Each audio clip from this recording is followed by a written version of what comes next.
Hi everybody and welcome back to Dogs Daily, coming at you live from Corbett Field in the First Western Bank and Trust broadcasting booth. And we're coming off perhaps the most impressive victory so far of the young Souris Valley Saber Dogs season, coming off an absolute onslaught on both parts of the field, 21-3, the second straight victory over the Pierre Trappers. Let's go ahead and give you a rundown on just went down in the Magic City last night. To complement the offense, we saw perhaps the most impressive pitching performance on the season, with Thomas Gutierrez giving 6 strong innings of dominating pitching. 12 strikeouts, only giving up 3 hits and no runs to the Trapper batters. They all night long could just not find the answer to Goody. And of course, the Saber Dogs offense looked at their best last night. 21 runs on 19 base hits, plenty of extra base hits from up and down the lineup, including 4 home runs from Chris Monroe, Seth Delgado, Luis Pelayo, and Jake Barlow's grand slam late in the contest. So again, a historic night in the Magic City, but again, another game that the Saber Dogs are just looking to stack. So let's go ahead now and give Coach Kieran one final look at last night's contest, but also let's meet one of the coaches, Chris Witzke, and what he's bringing to this year's Saber Dogs.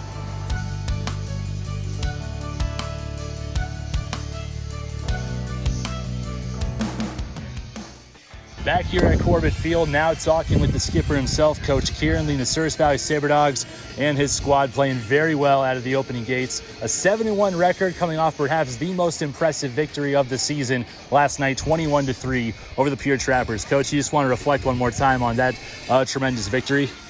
Yeah, Thomas started. He threw really well.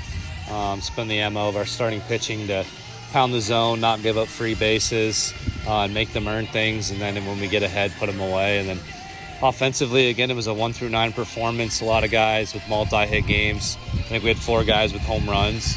So, yeah, it was really cool to see not just one guy succeed, but all 9. Absolutely. Up and down, through and through, one-sided affair for the past 2 games. So it's only going to be very exciting to see what tonight's game will have in store. But before we get to that, we did also bring on the program, he'll be coming up next, Mr. Chris Witzke, the first assistant coach to get here soon on the show. We'll be talking with Coach Norton as well. But today for Chris, what do you like about him and what's he bringing to the Magic City this summer? Yeah, I mean, I coached against Chris when he played in high school, and he's my kind of player and my kind of coach, where he's a high IQ guy. He knows both sides of the ball really well. He was a really good defender, really good offensive guy, and he pitched really well. So he knows the game. He knows all 3 phases really well. And he really knows base running. So, I mean, he knows it all. And he's a hard worker. And he'll give, he's not a yes man. He'll give me his opinion. And most of the time we're on the same page, so it works out. But he's been a ton of help. He's a guy that just loves being at the field. He's a grinder. I think we gel really well, and he's been a huge asset to us early on. Yeah, it definitely helps when he shares your same level of motivation as well as that same level of competition at the collegiate level. So definitely bringing some similarities to the coaching staff as well. But again, what can we expect tonight? Jordan Ewig on the mound, plus another varied lineup, but should still spell some potential damage at the plate for the Saber Dogs. Yeah, we're mixing it up a little bit. We're giving Louis his first day off, giving Muncie his first day off. So then they've got 2 days before we hit that big stretch of games. So we're just trying to do things the right way. And then Jordan's going to throw really well. We've got a ton of pen guys available if need be. Hopefully he just shoves, but we'll have him on a little bit of a pitch count so we can get him again next week. So yeah, we're really confident about today. Well, fantastic. Already 2 great victories over the Trappers, and we're very excited to see what will happen tonight. Anything you want to add, Coach? Nope, let's go Dogs, get a W. Fantastic.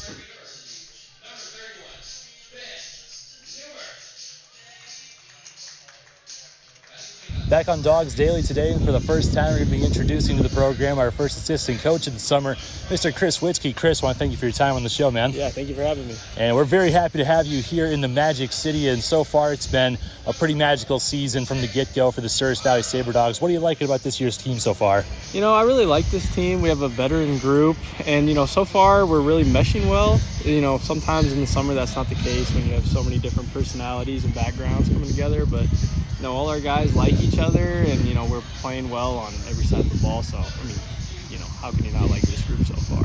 Absolutely, and I like how you said mesh well, as local product as well out of the NCC conference back in Iowa, and that's also where our very own Coach Kieran comes from Clear Lake and Humboldt. A little bit of a rivalry, but it looks like you guys are getting along so far, and we definitely know Coach K is very happy to have you on the coaching staff. So what kind of led to this this link up here in Minot?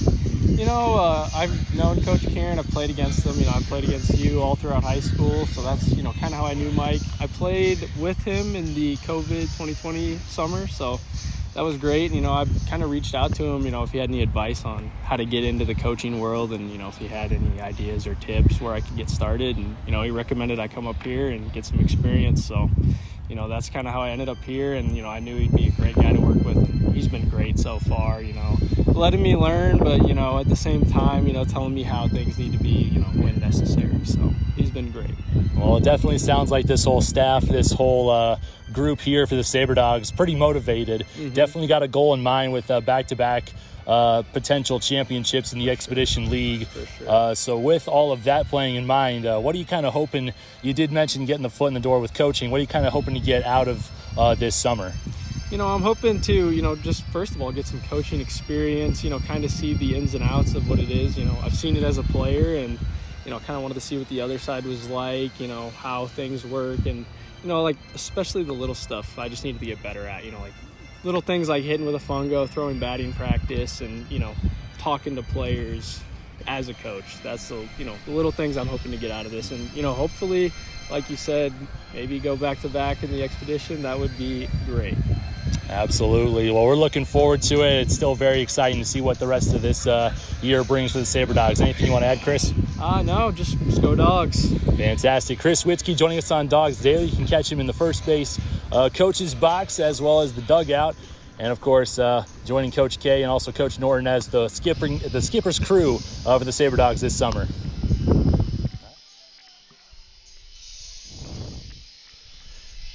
Now, welcome back to the Magic City, everybody. Coming at you live on your home for Saber Dogs Baseball, our YouTube channel. Mitch Kieran along with you. And with that pregame show, Dogs Daily now wrapping up. We're giving you the starting 9, as you can see right now, the batting order for the Pierre Trappers. And do it for the Trappers, Connor Bendeck, Andrew Beavers, and C.J. Kumbo. And on the mound, already with one top-notch start under his belt, we have Jordan Ewig on the bump with his second start of the season, his third appearance. Through 8 innings thus far, Ewig with a 1-0 record. He has only given up 2 runs, both of them earned. An ERA of under 3 at 2.25, 8 strikeouts, and only allowing a single walk. So another pitcher in the plethora of the starting rotation for your Souris Valley Saber Dogs that is both accurate and efficient. We're hoping for another great start here for Jordan Ewig as the Saber Dogs are on the hunt for their 4th straight victory. Saber Dogs 7-1, a league best in the Expedition League. And once again taking on the, for now, second place Pierre Trappers. The last 2 games dipping them below 500 as the first pitch from Ewig right down Broadway for strike 1. To Connor Bendick, a redshirt freshman of Spring Hill College, watches the second pitch go by below the knees for ball 1. So far been pretty tough offense for Pierre. Haven't quite found the answers to either Trent Dewey or Thomas Gutierrez on the bump. Hoping for better success here, but on that pitch, swing and a miss for strike 2.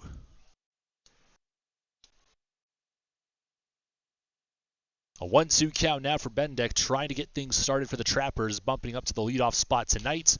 Watches that third pitch just off the plate. Ewig trying to paint the corner. A cool night in Minot, 68 degrees and cloudy, but the Dogs are hot. We got another solid turnout, looking for another Saber Dogs victory. Swing and a miss. Strike 3, and out number 1 goes down Bendick. So Trent Dewey able to keep the Trappers off balance through 6 innings. Very efficient, 68 pitches, a quick night for him. Would have been our earliest case for a complete game. And then Thomas Gutierrez, a little bit of a higher pitch count, swing and a miss on the first pitch to Andrew Beavers for strike 1. But 12 strikeouts. just sitting down Trapper batters left and right. And we can only see if it'll be another masterclass of pitching on display tonight. Strike 2, that slider hitting on the inner half of the plate. So Ewing trying to follow up. 2 great starts, 3 pitches, 3 strikes. See ya. Out number 2 goes down Beavers. We'll move right along to the 3-hitter. 2 quick outs for Ewing. And we got C.J. Kumbo, the batter. The second baseman, just a freshman out of St. Thomas Aquinas. Had an 0 for performance the other night. He did not appear last night. Watches this one outside for a ball and finds himself in the 3-hole. Again, still very early in the season, waiting for these teams to take their final forms of offensive lineup. Swing and a miss for strike 1. Kumbo did do a good job getting on base on the road to North Iowa, where the Trappers looked very impressive, picking up a 3-game sweep over the Raging Roosters. And that pitch missing low for ball 2. So both the Trappers and Roosters on a bit of a slides over the past 2 games, as the Red River Pilots staying in Grand Forks. It will look impressive over the Roosters the past 2 nights. A 10-run game on Friday and then a come-from-behind victory last night. So the Pilots just about a game away from getting up to second place in the league overall. 3-1, swung on, chopped foul towards the third base side.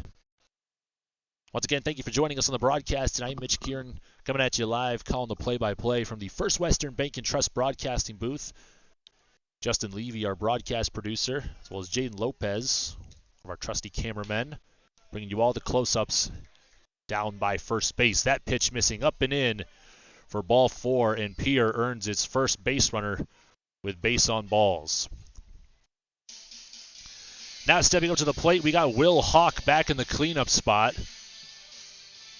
One of the more consistent hitters for Pierre when it comes to terms of finding a barrel, as he's been doing that very well over the past few games. Swing and a miss at the first pitch, though, for strike 1. Levy had a hit in each of the past 2 games, but he has been putting the center fielder to work. It was Pelayo out in center for the first of these 8 games. He gets the night off, but well earned indeed, as he has been an absolute threat both at the plate and out in center field. It'll be Hunter Delanoy taking his place, moving 1 spot up in the order and moving over to center from right. Third pitch of the at-bat to Hawk, missing outside for ball 2. He'll quickly just stand in and work ahead in the count. Will Hawk went 1 for 5 at North Iowa, an Oklahoma City native. Another drover from USAO. It's the Science and Arts of Oklahoma standout program with the past decade in NAIA ball. But watching strike 2 go by, he's now going to have to find a way to battle here. Ewig, as the runner goes, swing and a miss, a foul tip, but Mertz hangs on. It's strike 3 and out number 3. No runs, no hits, 1 runner left on base. And Ewig retires Pierre on 18 pitches. And the red-hot Saber Dogs are coming to the plate for the first time next on your home for Saber Dogs baseball.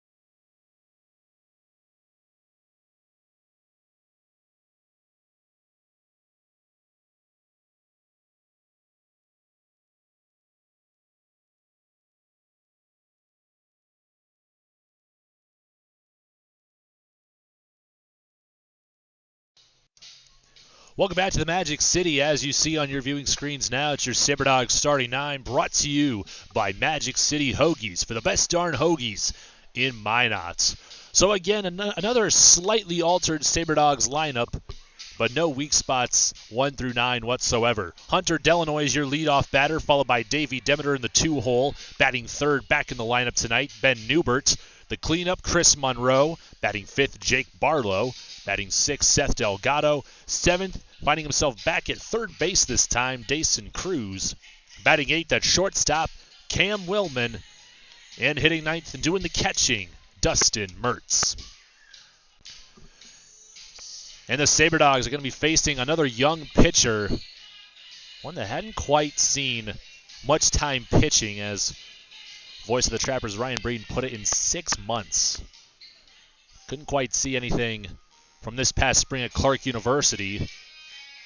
He was a pinch hitter there, but that's the reason one of Pierre's top bats is not in the lineup tonight.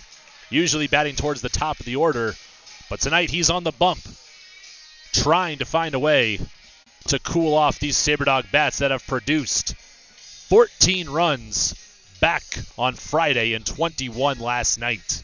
35 runs in the past 2 games, and these Saber Dogs have erupted. So 2 7-inning games. Only time will tell if the Saber Dogs are going to make this 3 in a row, but just a little bit high on that last pitch, if you could see that. Probably got a great view of it. It's 1-0. McCreary showing a little bit of a wild side there. Maybe playing a little bit of a head game. The 1-0 offering. Rifles a fastball. And it is grounded by Delanoy towards second. And no problem on the 1-0 pitch, putting away Delanoy on the ground out after 2 pitches. So Delanoy goes down quickly, and we'll move right along to Davey Demeter. Had a tremendous game yesterday, going 4 for 5, raising his batting average to .391 and finding himself back in the 2 spot tonight, where he was for the first 4 games of the season. He will take first pitch, strike 1, right down the middle.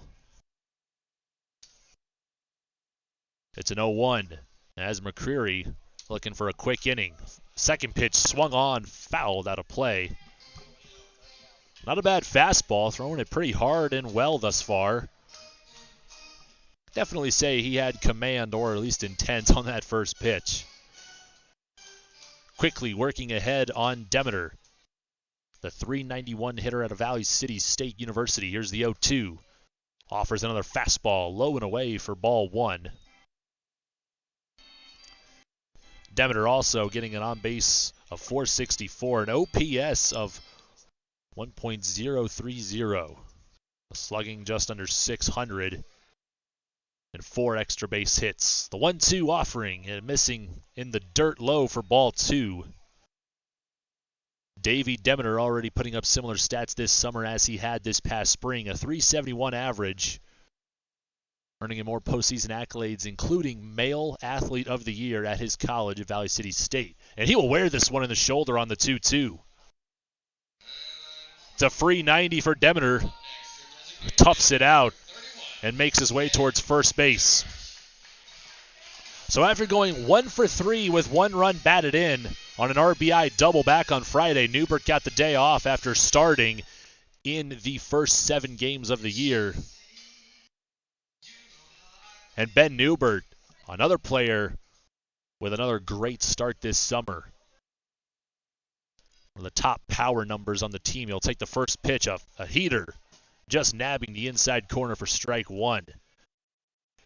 Ben Newbert, an All-American voted this past spring, actually just a couple of days ago. An 0-1 and a pick back to first. Good throw, but not in time. Hobb back there, number 17, almost catching Delanoy with a big secondary lead. Count's tied up at 1-1. Swung on, cranked high towards the gap in right center, but should be no problem for Maddox Mueller as he makes the grab in right center for out number 2. So a high fly ball to straightaway center puts away Newbert for out number 2. We move along to Chris Monroe, yesterday's offensive player of the game. Had him on the postgame show, and toughest thing we've had with Chris so far in Minot was just fitting him in the frame. As that's a big fella at the plate right now. Other than that, he has been an absolute joy to have both on the field and off. The first pitch, watches it above the letters for ball one. Monroe, a 3-for-5 performance yesterday, 1 home run, 3 RBIs. But again, another game where you could have just pulled the name out of a hat for who you want to call the player of the game. Also saw great stuff out of Demeter and, of course, Gutierrez. This pitch popped up down the line in right. Goes in fair territory, and the Trappers are fired up after retiring the Saber Dogs in 4 batters. Not quite the fast start that we had the past 2 nights, but plenty of game left. Still slated to play 9 here in the early start on this Sunday evening. After 1 complete, we are still scoreless on your home for Saber Dogs baseball.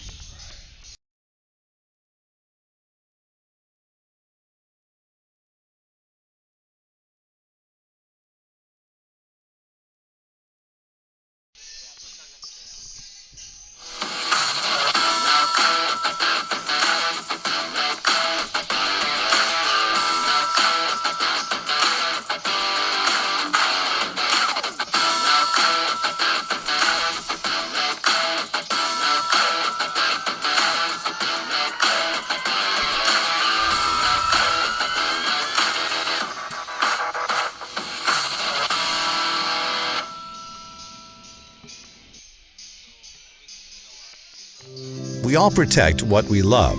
It's instinct. We do everything we can to keep our loved ones safe, and they do everything to keep us safe. Seatbelts save lives. It's an indisputable fact, and buckling up is something we all can do. Buckle up, Dad. Seatbelts save lives. Buckle up. Every trip, every time. Brought to you by the North Dakota Department of Transportation. Welcome back to the Magic City. Coming at you live in your home for Saber Dogs baseball. Be sure to subscribe to our YouTube channel and not miss a moment of the action for all of our home broadcasts. On the first pitch, Hunter Brown skies this one towards Monroe, but it just tails foul. For the first game in this series, Hunter Brown, I'm sure he's just got a little bit of a weight off his shoulders. For the first time, not the beer batter. 0-1. Takes the first pitch out, second pitch outside for ball 1. Even up the count. Didn't get to him the first night, going 0-for-2, batting himself out a couple of times. But he also struck out a pair of times in yesterday's affair. Swing and a miss for strike 2. As Ewig, only throwing 18 pitches that first inning. Getting through the Trappers quickly, only walking 1. This one chopped towards Cam Willman, making his first game at shortstop. In a smooth play, 6-3. Brown almost got it on the slow chopper towards Willman, but all in one motion gets the out. So following out number 1, we do go tonight's beer batter. It's Daniel Hobb, the catcher tonight. First pitch from Ewig, swung on. This one's chopped towards Cruz at third. The throw just can't connect. Got there.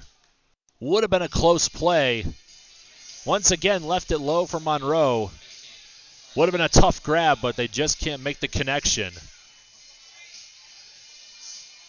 So a 1-pitch at bat for Hobb, and he does reach safely on the air. This one, we're going to have to charge this one on the throw. That's the second base runner for Pierre in this one. And the first pitch, grounded towards Cruz. Gets the hot shot to Barlow. To first! Double play! And just like that, it's a quick 1-2-3 inning. So Cruz quickly makes up for the air. Twisting. Saber Dogs looking to answer back, trying to break the goose egg on the scoreboard with the bottom of the second. When we come back on your home for Saber Dogs baseball.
back live from the Magic City at Corbett Field. Just 6 pitches in that second inning for Jordan Ewig. Now, he's got to be happy with that, but I'm sure he's hoping for a little bit of a longer break here as the Saber Dogs come back to the plate. Only getting 1 base runner off of Noah McCreary in that first inning. Was on a hit by pitch to Demeter, able to retire the Saber Dogs in 4. But here's a guy that we're hoping to get things started, the red-hot Jake Barlow, reconstructing his batting average as he sends another pitch towards left field on the first pitch of the at-bat. A single for Jake Barlow, 3 for 3 on Friday, and he's homered in the past 2 games. First pitch of the inning, Barlow singles to bring up Seth Delgado, another red-hot bat, bumping back up to the 6 hole tonight.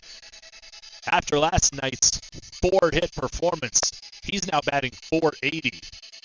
25 at-bats, he has 12 hits, 3 doubles, and finally hit his first nuke the other way. Grounds this one, but this could be trouble to the third baseman. Over at first, and a double play. 2 pitches, 2 outs. And that is a heartbreaking turn of events right there. Right when we get some momentum with Barlow rocketing a pitch to left field, both him and Delgado get sent back to the dugouts. Hunter Brown all over that one. Might have gotten through the 5-6 gap. And here's a big shift for Dason Cruz. I believe this is the first time we have seen this at all this year. McCreary still working out of the windup. He will take the first pitch, strike 1. Actually, that was a stretch.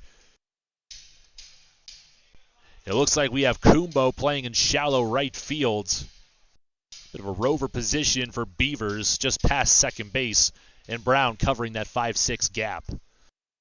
It's an 0-1 to Cruz. This pitch sailing just a bit outside for ball 1. Dason Cruz getting the night off last night, got his debut on Friday. Not quite the performance he was hoping for, 0 for 1 with the strikeouts. I think he wants to show the Magic City what he's made of tonight. And that pitch almost getting him on the glutes, but it looks like it's going to be a wild one from McCreary. So Cruz didn't sell it, and he wants to be in that box to hits. It's a 2-1 count. Ropes this one back up the middle, and waiting right there in perfect placement is Beavers, but they can't make the grab at first. What would have been a single quickly gets turned into an error. Beavers would have made that shift work to perfection if they could just connect on the throw. So the grounded ball will be an E6. Coming back up to the plate with a 2 RBI triple in last night's game, Cameron Willman. He'll take the first pitch, strike 1. Willman bumping up 1 spot in the order, as well as making his first game at his regular position, shortstop. Hits this one high towards left center. Mueller should have no problem, and he's all over it to once again retire the Saber Dogs in just 4 batters. And the Trappers are fired up as they have held Souris Valley scoreless for the first time this series in 2 consecutive innings. Play 2 complete, and once again, we're still scoreless. Top of the 3rd coming up on your home for Saber Dogs baseball. Transportation through Vision Zero. We all protect what we love. It's instinct. We do everything we can to keep our loved ones safe, and they do everything to keep us safe. Seatbelts save lives. It's an indisputable fact, and buckling up is something we all can do. Buckle up, Dad. Seatbelts save lives. Buckle up. Every trip, every time. Brought to you by the North Dakota Department of Transportation through Vision Zero.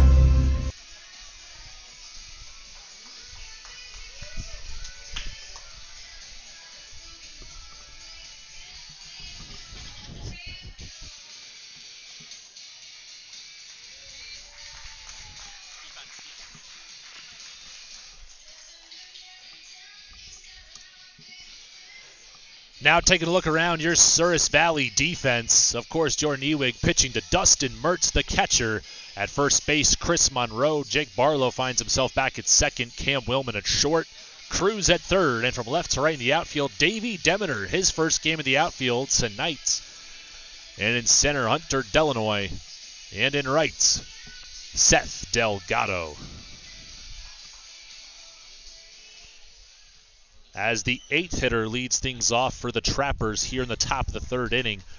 Already our quickest game thus far from the start, as this pitch will skip to the backstop for ball 1 on Mueller. We're just 20 minutes in. Still a bit of a cool night. The Dogs are hot still. Don't get me wrong heading into this one. This one roped down the line, just foul. A good swing by Maddox Mueller. Finds himself near the bottom of the order, trying to add some speed or trying to get him some better pitches to look at and swing away. He had a pretty good series on the road in Bancroft over the Roosters, and he will watch this pitch go by for ball 2. So a little bit of an unfamiliar territory for Souris Valley, as they have had already a plethora of runs in these games the past 2 nights. Gonna have to find a way to wake the bats up, but Jordan Ewig still pitching pretty solid here. Fires strike 2 to work the count full. 29 pitches already total for him. Making his 3rd appearance tonight, Ewig. Out of Rogers State, this one swung on, just foul again. A good showing, drawing a 7-pitch at-bat, Maddox Mueller. But Ewig at Rogers State, an ERA at 4.48, actually the team high. In 67 strikeouts, and he sits one down looking here. Mueller for out number 1. Not ready for that one. Chucks the bat aside and hard step towards first, but he had another thing coming. We'll go now to Jacob Griffin, and he has been just the perfect second leadoff for Pierre so far. 2 for 5 in this series. Swing and a miss for strike 1. Not quite perfect, but that's still getting the job done. He's getting some better pitches to see here in the 9 spot, and he's taking advantage of it. I'll get some solid Souris Valley pitching, watching that one go by for ball 1. Griffin, an outfielder out of OUAZ, has a couple of teammates joining him in the Trappers this year as he takes a swing and a miss. Also Trevor Seagraves and Caleb Hay appearing in yesterday's game, but not today's contest. Ewig ahead 1-2. Fastball in the black. Called outside, ball 2. Not a bad spot with 2 strikes. Ewig not afraid to waste some pitches here. Got the stamina to go the distance. This one swung on. Chris Monroe with a great grab to keep the ball in front, and he heads to first for an unassisted ground out. A hard grounder that takes just the shortest hop to Monroe you can think of. A great play by the big man at first for out number 2. We go back to the top of the order now for Connor Bendick, taking the first pitch, painting the corner, strike 1. So again, Connor Bendick, an effective pinch hitter out of Spring Hill, swings at this one. Cruz comes in on it, has no problem delivering a strike to the chest of Monroe. And it's out number 3 in 14 pitches for Jordan Ewig. And for the first time tonight, sits them down 1-2-3. The Saber Dogs still trying to break that goose egg when we come back for the bottom of the 3rd inning next on your home for Souris Valley Saber Dogs baseball.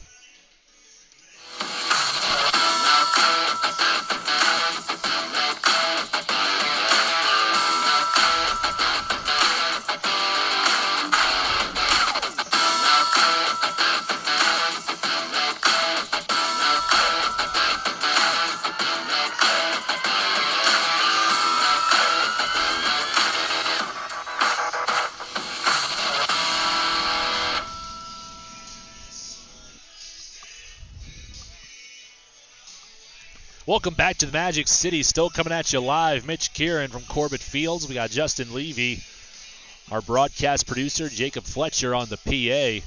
pumping up the crowd. Also got Ty and Drew down there, keeping the promotions fun and alive for all these fans. The enjoyment stretches out past the field. So again, if you're tuning in, definitely worth the trip to at least get one game in Minot this summer. Plus, we're across the street from a zoo. Make a whole day trip out of it. Won't regret it. Played just about a half hour thus far. And we're still scoreless here. The Saber Dogs batters, we've only seen 8 of them thus far.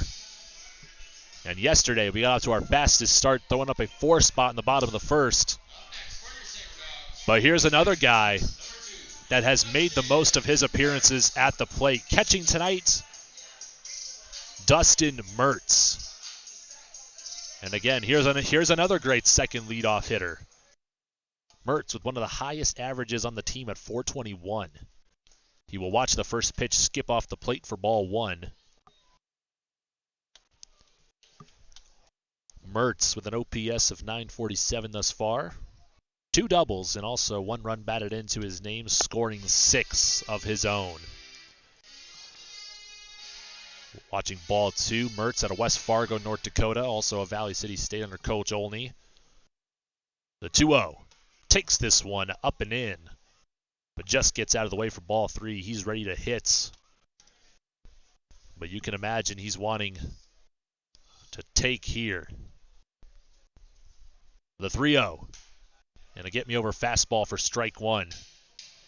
The lone hit of the game so far through 2.5 belongs to Jake Barlow, but on the next pitch got doubled up, so the Saber Dogs still searching for a momentous spark. As the 5th pitch of the at-bat, a big swing and a foul tip with the cap of the bat from Dustin Mertz. Be sure to like us on Facebook to stay up to date with all of our VIP patio table giveaways and all the packages that involve that. Go to our Facebook page and like us for all the details.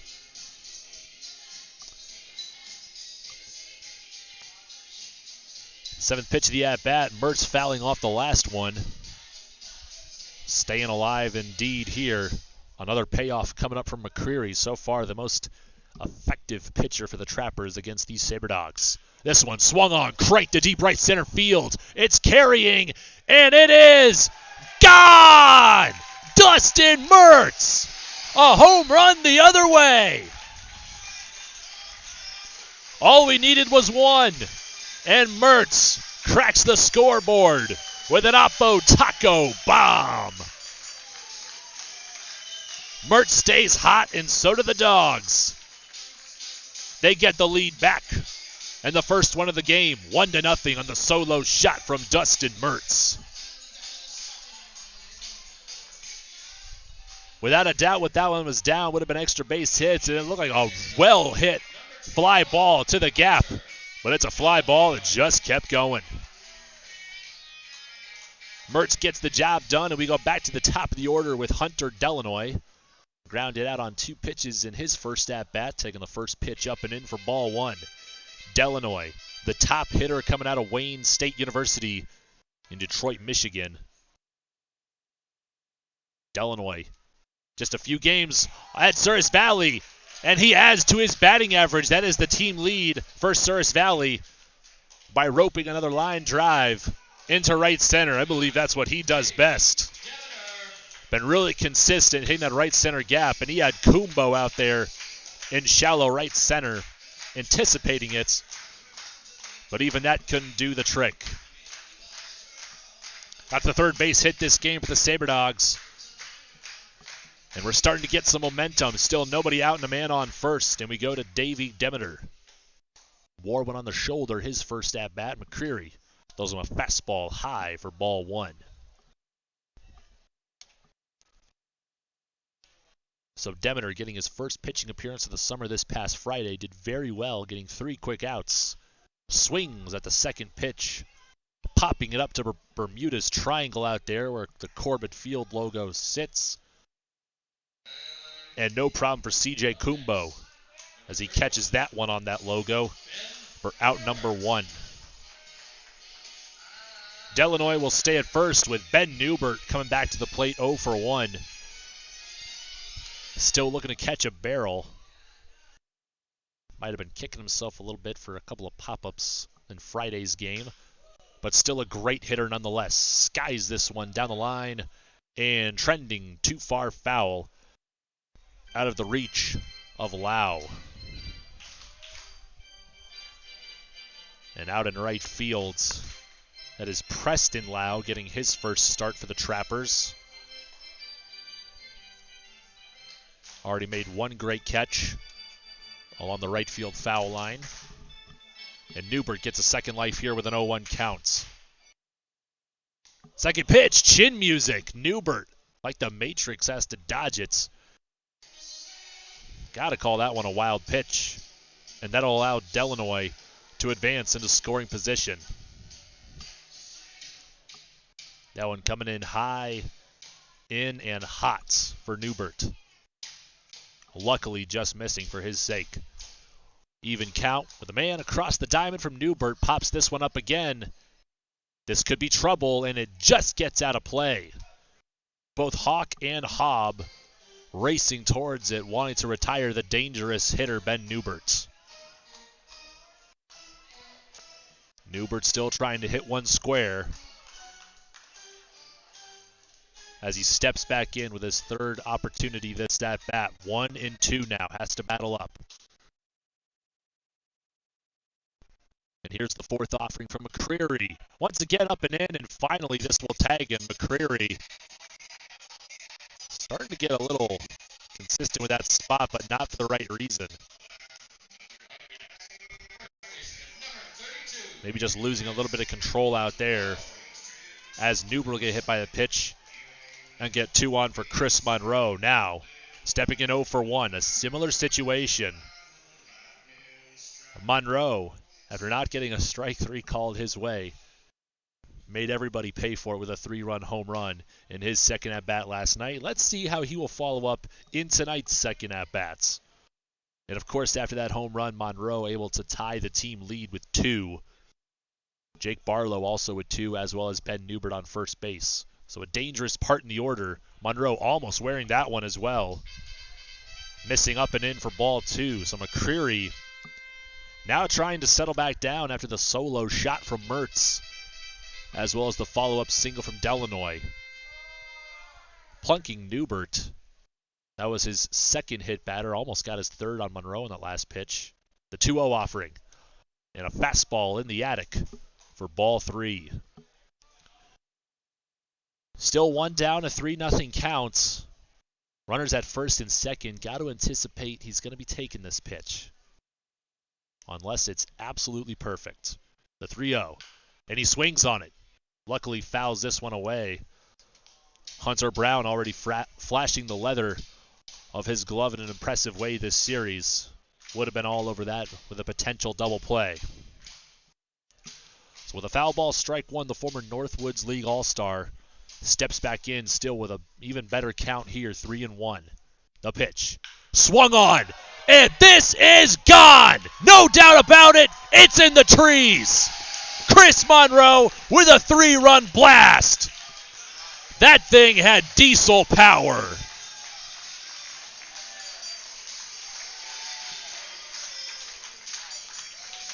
All it took was 2 innings for these Saber Dogs to finally wake the bats up. And Monroe extends the lead to 4.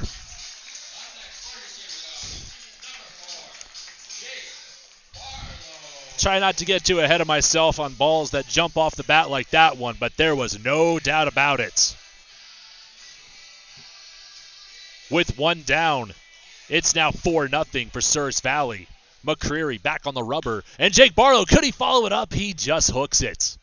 Another well-hit ball, and finally these Saber Dogs settling in at the plates. But Barlow had the first hit of the game.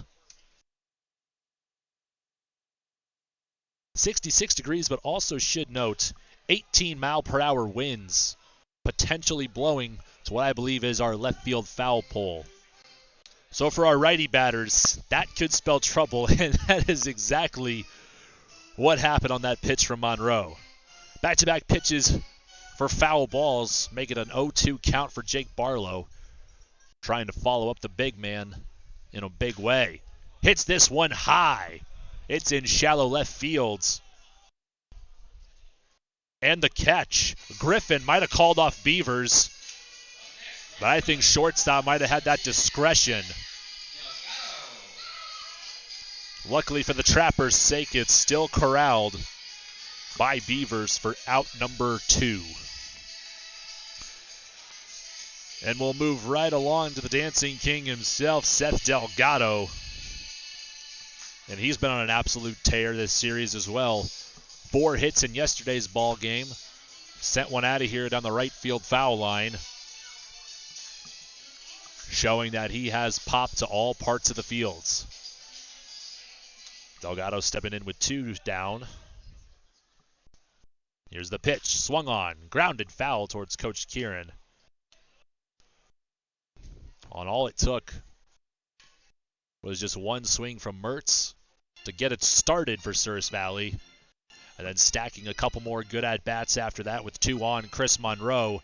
Now the team leader in home runs. You take one look at him, and you got to think he's probably one of the best power hitters on the team. 6'5", near 250 pounds. Made of all diesel power, you betcha. After the foul ball, Delgado check swings, but gets the okay from the first base umpire. Didn't go around for ball 1. And this one, that looked like it stung. That is the 3rd hit batter by Noah McCreary. And that one, gotta hope not near the neck or top of the spine. Obviously, Delgado looks to be all right. Hopefully Ward in the meat of muscle, somewhere on his back. But he'll lead off first. Seems to be okay. The shift is back on for Dason Cruz. Shows the bunt with 2 down, but pulls back for a pitch outside for a ball. Once again, Dason Cruz out of Quincy University in Nord Aruba. A .348 average, 10 home runs, and 62 runs batted in this past spring with the 1-0. He'll take a fastball in the black. Not given for ball 2. No action in the Pierre bullpen just yet. The starters for Pierre staying in pretty long against these Souris Valley hitters. Another fastball in the outer half, this time given to McCreary for strike 1. Cruz still looking for his pitch to hit up there. Still up in the count, 2-1. Catcher shading outside, and Cruz reaches for this one and fouls it out of play. That'll even up the count at 2-2.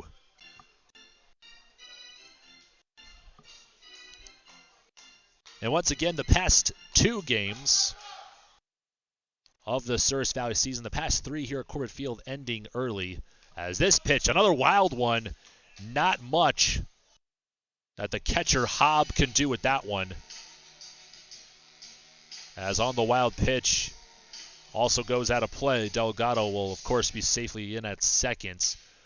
But again, we've seen some early contests, or some contests end early, rather, here at Corbett Field in 7 innings because Saber Dogs easily hitting the 10-run rule in their past 3 games at home. So the home field advantage in the Saber Dog faithful in full effect in favor of Souris Valley. As that pitch gets swung on and missed by Cruz, he will go down with a strikeout for out number 3. But how about those Dogs? They're heating back up. 4 runs at the end of the 3rd on 3 hits, no errors on the Pierre defense, and 31 pitches for McCreary with 1 runner left on second. Through 3, the Dogs are back on top, 4-0 over Pierre on your home for Saber Dogs baseball.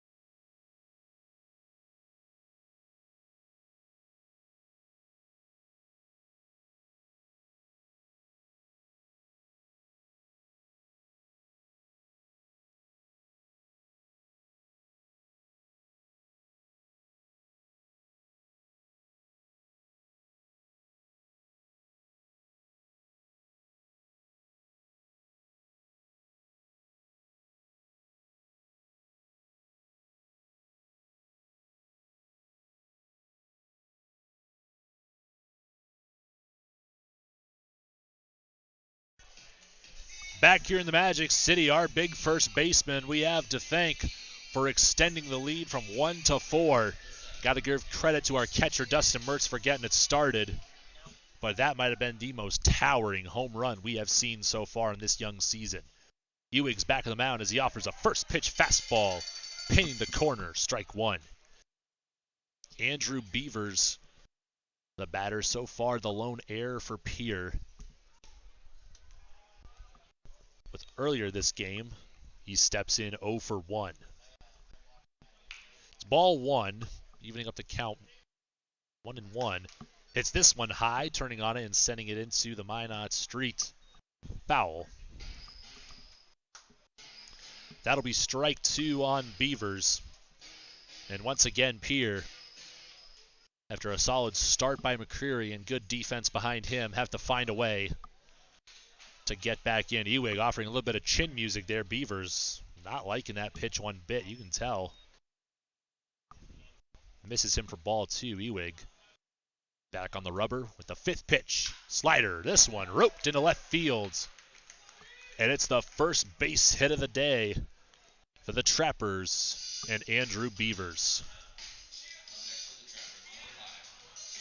Following the nice hits on good 2-strike hitting. Hold on, Coach Kieran here might have something to say about the bats.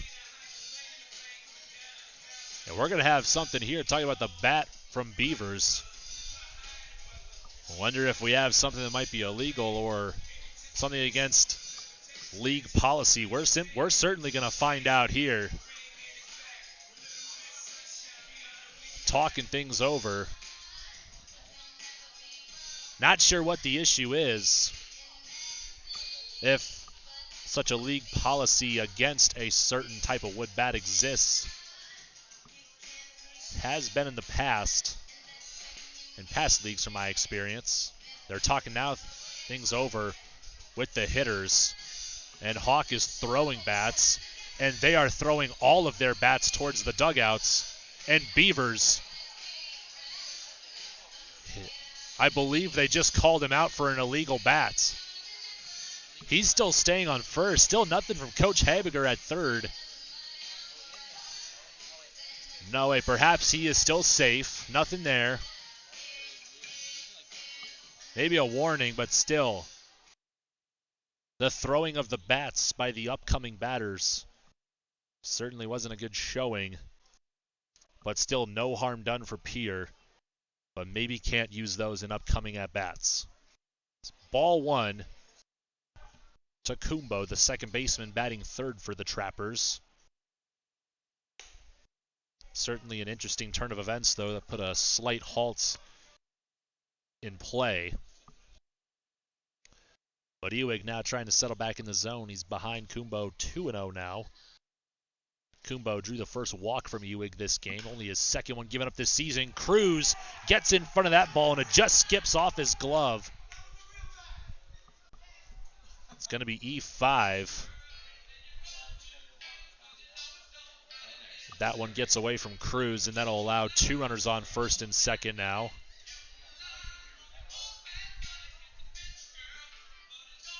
Two runners on, no outs. The tying run on deck with Will Hawk at the plate. He's 0 for 1.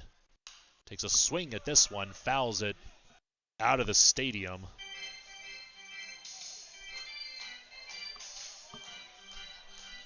So the Pierre batter's letting them know that was a real bat.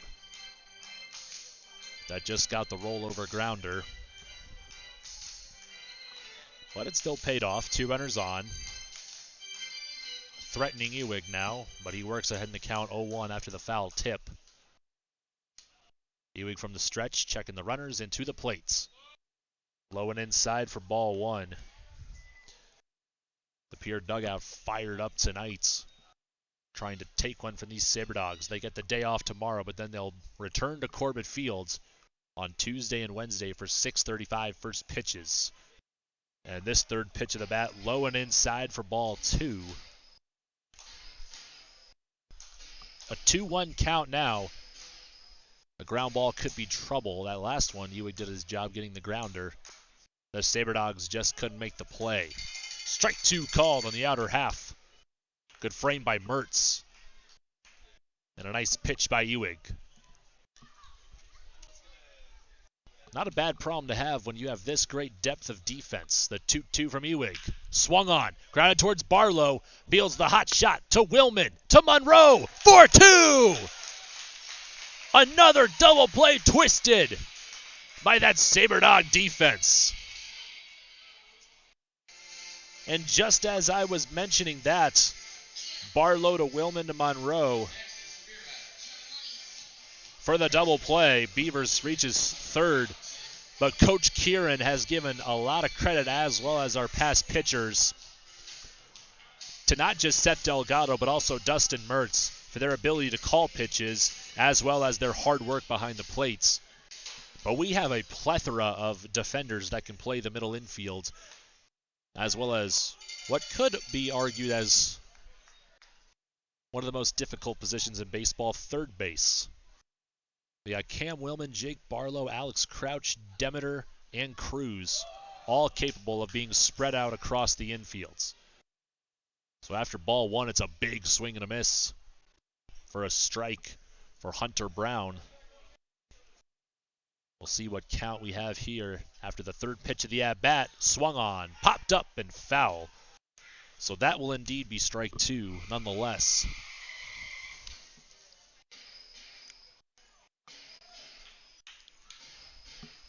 And Davey Demeter not getting much experience in the outfield before this series, but showing off his athleticism as this drop third strike. Mertz with the late throw attempt. Not in time. The drop third strike. It just takes a trapper hop off the shin guard away from Mertz. But he reached first base.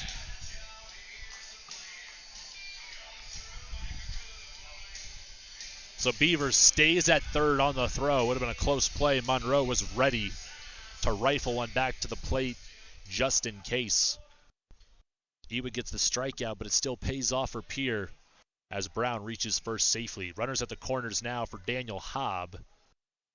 Tonight's beer batter batted himself out already in the second inning.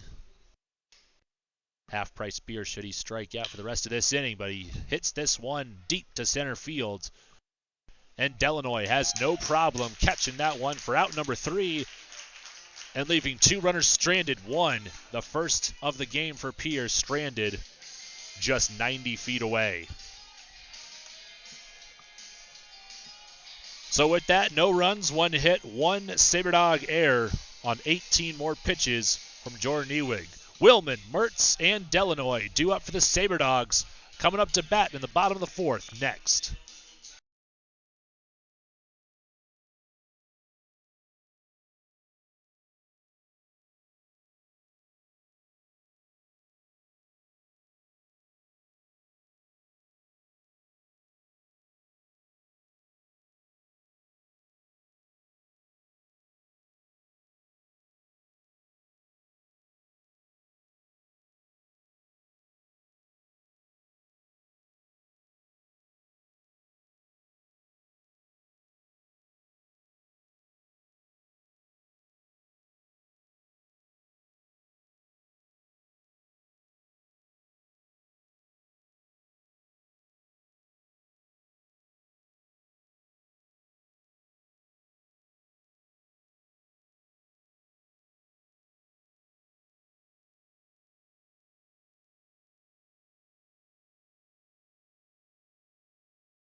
Welcome back to the Magic City as Magic strikes on the bottom of the 3rd for Souris Valley to get them their first lead of the ball game, 4-0, and they're looking to carry that same success over here in the bottom of this 4th, starting off with Cameron Willman.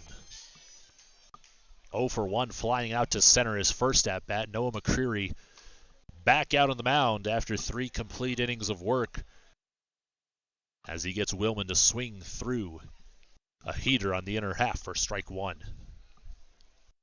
McCreary with a fastball inside. He's missing inside to a lot of right-handed hitters, already plunking a few. Demeter, Newbert, and the most dangerous-looking one, to Seth Delgado. Third pitch of the at-bat gets fouled down the line, third base side. Wellman trying to sit back, square one up. Looking for his first knock of the game, was able to triple and drive in two in yesterday's contest. As he watches this curveball go by. Low and outside for ball two. Willman, a D1 player, a Lobo out of New Mexico. The pitch, up and in for ball three. Coach Kieran with some success in the past for New Mexico players. A former Bancroft Bandit, Lance Russell, a teammate of Camo in this past spring. Full count pitch to Willman, swung on, stays alive as he gets around another one foul. Willman hailing from Bakersfield, California, 310 average, 22 runs batted in, 5 home runs, not bad for being injured half the season and for being a middle infielder. And Willman will outlast McCreary on this one. Another pitch, too high and inside for ball four. Another walk issued by McCreary will bring up Dustin Mertz. And opposing pitchers got to start being a little more careful. Pitching to the second leadoff man, Dustin Mertz. He has done damage when he's been in that lineup so far this year. 1 for 1 with a solo shot, his first long ball of the summer. We're starting to see a lot more of those happen. Takes the first pitch right down Broadway for strike one. Once again, Mertz under Coach Olney out of Valley City State. Plenty of Vikings on this year's team, formerly of VCSU. Tyler Klinsky, also Davey Demeter. And Reed Butts. A fly ball straightaway center field for out number one, caught by Mueller. Back to the top of the order we go with Hunter Delanoy. Finally got around one for his first at-bat. Actually, his second at-bat for his first hit of the game. Back in the third. Was able to get hit around on that Monroe shot. Already we've seen 2 home runs here tonight, both in the third inning. First pitch missing, high and outside for ball one. Curry got to start making a little bit of an adjustment. Missing on that spot fairly consistently thus far. The 1-0. And still off the plate for ball two. Again, Hunter Delanoy. Got to expect more postseason awards coming his way. Hitting an astonishing batting average at the D2 level at .361. 2-0. And that fastball in the black taken for strike one. Went up in the count. I think Delanoy's looking for a pitch. Middle in. As he has been living in right field thus far. Able to pull the balls very well. 2-1. Gets another pitch outside for ball three. And another, once again, another very patient hitter. Hunter Delanoy walking a handful of times in yesterday's affair. Has 6 walks in the season, an on-base percentage of .722. That's very good. And that only goes up as he watches ball four outside. Another walk issued by McCreary, the second this inning. Now we got Davey Demeter coming up. Flew out his last time up, got plunked back in the first. Quickly becoming a fan favorite for many reasons. One of them, of course, the sea shanty, if you're able to hear those claps. Wasn't his walk-up by choice, but you know what? He hasn't said anything. He must like it. First pitch for Demeter. Ropes this one down the line. It's going to be fair, and it's going to be extra bases. Willman will score. Delanoy will be held up at third, and it's an RBI double for Davey Demeter on the first pitch. Cranks that one to the wall and left. They get the ball in quickly as Delanoy will be held up at third. Good piece of hitting there for Demeter to get his first knock of the night. And a great opportunity here for Ben Newbert. 0 for 1. Same fate as Demeter before. Let's see if he can follow suit. 2 ducks in the pond for Newbert. Swung on. Roped in the left. You betcha. 1 run will score. And Demeter will be held up at third. Another 1-pitch at bat. Newbert follows it up with an RBI single.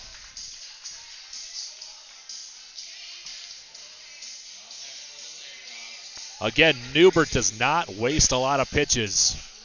He got one he liked early, drives it on a line. And we go to Chris Monroe. You just cannot say with a straight face there's a weak spot in this Saber Dogs lineup. 1 through 9, all are dangerous hitters. Because here's another dangerous one. Chris Monroe, a 3-run blast with perhaps the most towering home run we have seen so far this season, his last trip. Takes ball 1 and the second in the dirt, ball 2. Again, Monroe for the Traverse City Pit Spitters. Just completed his senior year at Central Michigan, hailing from Champaign, Illinois. 345 batting average, OPS of over 1,000. Not a good spot to be in. 2-0 to Monroe. Swung on. Ropes this one foul. Hot shot grounder down the third base line. Above all else, regardless of the results, because we have seen a little bit of guys just starting off a little slow, simply just by hitting it straight to the defender's gloves. But these Saber Dog hitters, they just simply hit the ball hard. And this is an even bigger shift than the one we've seen on Cruz. Absolutely nobody at second base. And this one's hit high. It's hit deep. And it is out of here. Chris Monroe. The diesel power strikes again. 2-1. And you betcha. The second long ball of the game, straight away to left center field for Chris Monroe. We talked to him yesterday. We might have to bring him back up here again. It's the power of the Sunday Reds, but also the power of Diesel. He makes it 9-0. And once again, the Trappers are in trouble. 1 down, bases are once again empty for Jake Barlow, stepping in 1 for 2. He'll take that ball low. 5-holing Hab. Barlow able to single his first trip on the very first pitch he saw this game. This time, ropes another one foul. There has already been a handful of pitches that were hit very hard on the ground towards Coach Kieran, and this seems completely unfazed. Of course, you don't want to throw a hand on some of those and feel them when they're hit that hard. Barlow follows it up. It's gone if it stays fair. And you betcha! Jake Barlow with a Barlow bomb. That is the 3rd straight game we have seen a home run from one of the finest hitters in Delta State history. The Dogs have been let out indeed. With that, we have reached the magic number 10. No doubt about it again, Jake Barlow. The crowd loves him, and not just because he's a great baseball player, but a great character to have in that dugout. 10-0 for Souris Valley now. Second straight night, it's escalated quickly, and for the second time, Seth Delgado wears one. And that indeed looks painful. Perhaps in the back of the knee or back of the leg. You hate to see that happen.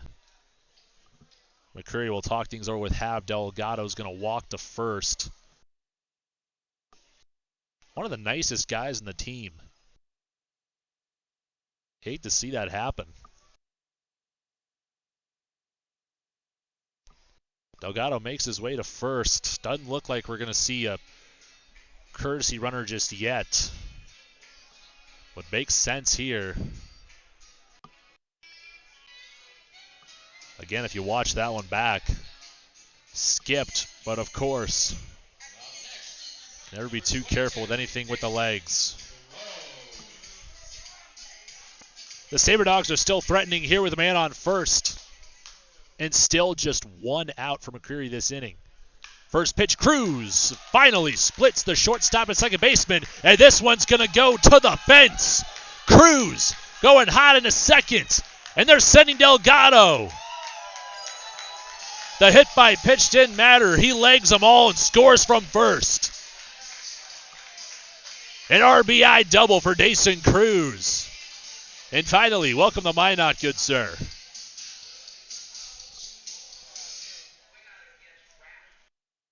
So Cruz finally getting used to that shift out there. He splits not only Beavers and Kumbo, but also left in center field. That's how you hit the shift. It's got to hit it where they ain't. First pitch fouled away. I think this one might have gotten caught outside. Not sure how. But it's an 0-1 count. Cam Willman still looking for his first knock of the game. Walked in his second at-bat. Trying to reach a second time. He will take ball one on the second pitch. We have already seen 4 home runs this game, 2 from Chris Monroe and 1 each from Dustin Mertz on deck and Jake Barlow just a few at-bats ago. An infield fly with a man on second. It will be caught by Kumbo. Cam Willman gets retired. Finally, McCreary gets his second out. And we head back to Dustin Mertz, 1 for 2 with the aforementioned home run, a solo shot to finally get things started offensively for the Saber Dogs. First pitch in the attic for ball 1. Once again, got to thank Cole from the Minot Sports Podcast showing us the support and the great posts. Be sure to follow Minot Podcast on Twitter. 2-0, a hitter's count to Mertz. Looking for one pitch to hit, and usually when he gets it, you bet he will. 2-0. Not that time. Fastball right in the chalk outside for ball 3. The 3-0 count rule probably not in effect with an 11-run lead at your back. Saber Dogs just continuing to stack stellar games. And that one's up and in for ball 4. Still missing inside on those righty hitters. Curry got to have to check to see if he's closing himself off a little bit here. We got Hunter Delanoy returning to the plate. I believe we led things off this inning with Cameron Willman. So we've already batted through the order this inning. Delanoy. First pitch outside for ball 1. 1-0 now. McCreary from the stretch. Swung on, hit the other way high. Griffin races in and makes the grab on the run for out number 3. As finally the Saber Dogs get retired. McCreary finds a way out, but not before more damage has been done. 7 runs on 5 hits, no trapper errors, 2 men left on base, 33 pitches for Noah McCreary. And your Souris Valley Saber Dogs lead the Pierre Trappers 11-0 as we go to the top of the 5th next on your home for Saber Dog Baseball.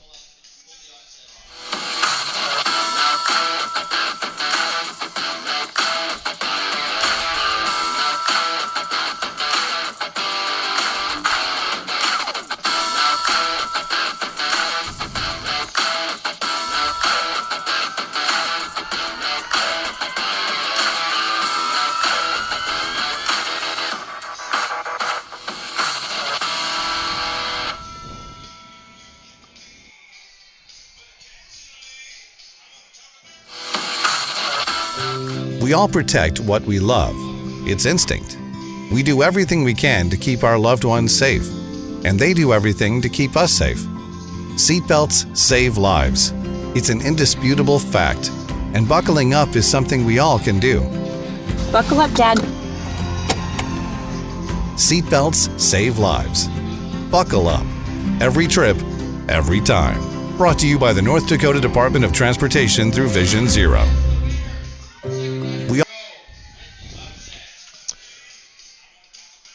Once again, Corbett Fields, a wonderful place to bring the whole family. Just had a boxing match, a friendly one, of course, out on the field, but there's still plenty to do beyond the great play on the field, and we have been seeing great play indeed all weekend from your Souris Valley Saber Dogs, returning to Corbett with a 5-1 record, taking 5 of 6 from the Red River Pilots in the Route 2 rivalry. But the rivalry between North and South Dakota so far has been all Souris Valley. A 7 spot in the bottom of the 4th makes it 11-0. Another great game for the Dogs. Oh, there's still more work to be done. Ewig still back out there on the mound. And he's still got a goose egg up there under the Trappers runs column. Offers a first pitch strike. And a second pitch ball to Preston Lau, 0 for 1 thus far, grounded out. 1-1 count. Ewig comfortable out of the stretch, been doing it all night. Ropes that one foul for strike 2.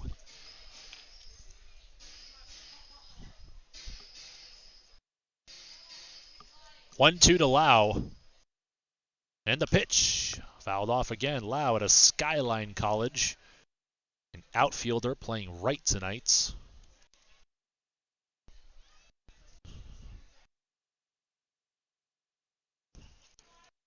Again, another young player for Skyline. A 111 average. Appeared in 9 games, 1 RBI, 3 runs scored. Chin music misses for ball 2. We got an even count of 2-2. Ewig wasting little time. Grounded towards Cruz. On the move. And a great play by Dason Cruz. 5-3 for out number 1. That one heading towards the 5-6 gap. Cruz with a great hop and anticipation.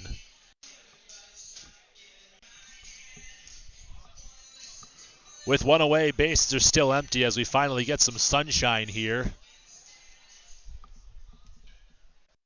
And this one, first pitch grounded towards Willman. Smooth again, but the throw is high. Monroe able to get the glove on it. But a hard 90 by Maddox Mueller. That's why you hustle, kids. It's going to be an E6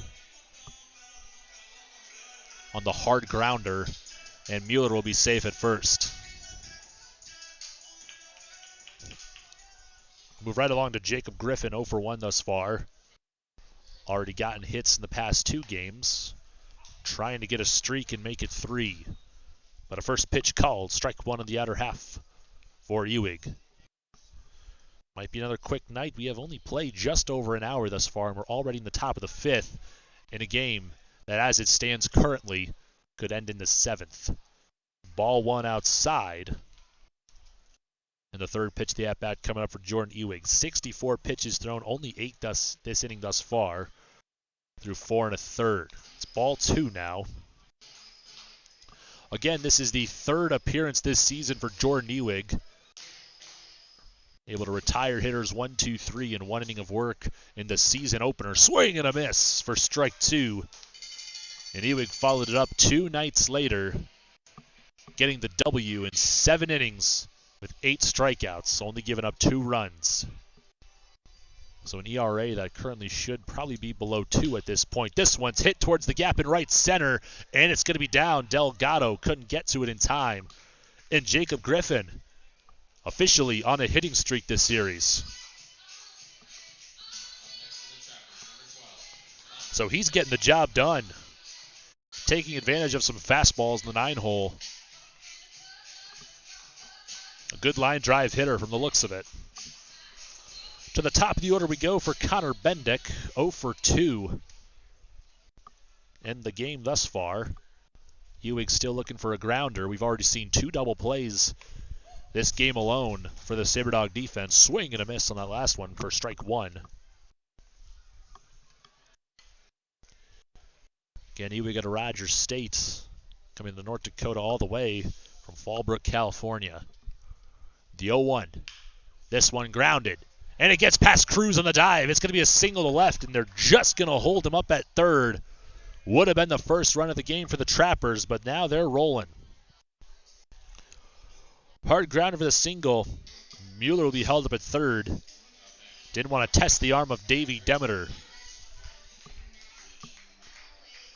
Feel that ball pretty cleanly right there. Had he gone through on a hop, I like his chances on throwing one from the outfield to the plates. But a tough spot for Jordan Ewing to be in. Bases are juiced for Andrew Beavers, 1 for 2. First pitch tries to go the other way, but out of play, foul. Got a righty warming up for Souris Valley. I believe that to be Reese Basinger, a new addition to the pitching staff for the Saber Dogs. This one swing and a miss for strike 2. Ewing quickly working back ahead now. Reese Basinger, a freshman. We don't have many of those on Souris Valley. He hails from Wiley, Texas, 6'5" and 175 pounds. Swung on, just got a piece of that one. But despite his youth compared to his fellow Saber Dogs, Basinger, not a bad season for the competitive Odessa College Wranglers. Had 15 appearances, 37 innings pitched, got 33 strikeouts, 2-3 with a save, and a 4.3 ERA. Have him on standby.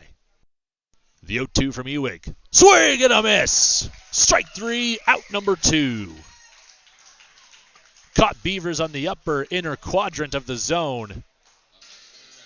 Takes a big hack. Can't stay alive. CJ Kumbo, the batter. Another righty stepping in. Pretty stationary defense. Apart from Delanoy, he's shading that right center gap. First pitch slider from Ewing. Perhaps ran just a little bit off the plate. Didn't look too bad from up here. It's ball 1. Ewing gets his pitch, resetting from the stretch, and fires. This time a fastball. Goes soft away and hard in, both missing for balls. And ball 2. So again, talking with Reese Basinger's freshman class. Been kind of opposing to his teammates, as youth versus experience so far has favored Souris Valley's experience. Up and down the roster, you look at the collegiate accolades, you see plenty of All-Americans, All-Conferences, Northwoods All-Stars. Just simply acclimated players. Be very interesting to see just how many Saber Dogs we can get in the Expedition League All-Star game. Fourth pitch of the at-bat, fastball taken for strike 2, looking. Also got to imagine how many of these players on this Souris Valley roster might be looking at pro contracts before the end of the summer. 2-2, swung on, grounded the other way, Barlow fields the hot shot grounder and has no problem. The short throw to Monroe, and the Trappers leave the bases juiced. Still searching for their first run of the game. And they're still trying to cool off these Saber Dog bats that have been on an absolute tear the past 2 innings.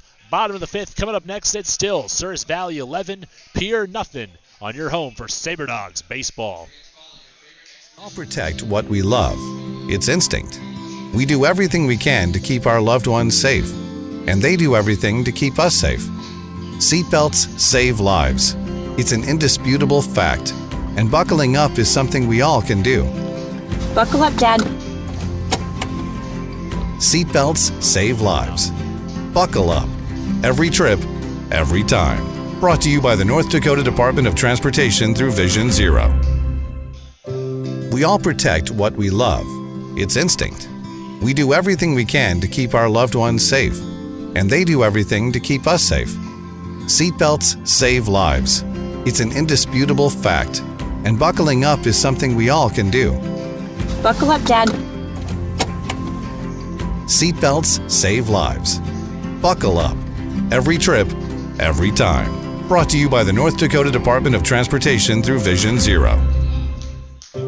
We all protect what we love. It's instinct. We do everything we... It's a tough part of the order for Noah McCreary leading off here in the bottom of the fifth. The red-hot Davey Demeter with another hit this game, a double his last time up. Steps in 1 for 2. 2, 3, 4 coming up for the Saber Dogs in the bottom of the fifth. First pitch almost wears another one. Just dodges it for ball 1. Again, Kieran in the Dogs Daily today, our pregame show, mentioning the productivity 1 through 9 in the lineup. Ropes this one. Coach Kieran might have just kicked that one away. Seemed unfazed. It was only a matter of time before we finally saw one. Got him on the shoestrings. It's a 1-1 count now for Davey Demeter. From Santa Barbara, California, but he's made quite a home here in North Dakota, both in summer ball and collegiately. Ball 2 missing away from Demeter. Again, some of the most impressive stats on the entire team. 391 average. That's only going up at this pace. It's a 3-1 count. 3 balls to 1 strike for Demeter. McCreary. Fastball just below the knees for ball 4. That at bat not missing by much, especially on that last one. But Demeter doesn't chase. That's good approach with 3-1. Looking for one type of pitch, one spin, one speed, and one spot. One there. Neither is that one on the first offering to Ben Newbert. In the attic taken for ball 1, Newbert finally getting around one his last at bat. An RBI single to left. Second pitch. High and deep, and you can kiss it goodbye. Ben Newbert. That one might have gotten over the trees.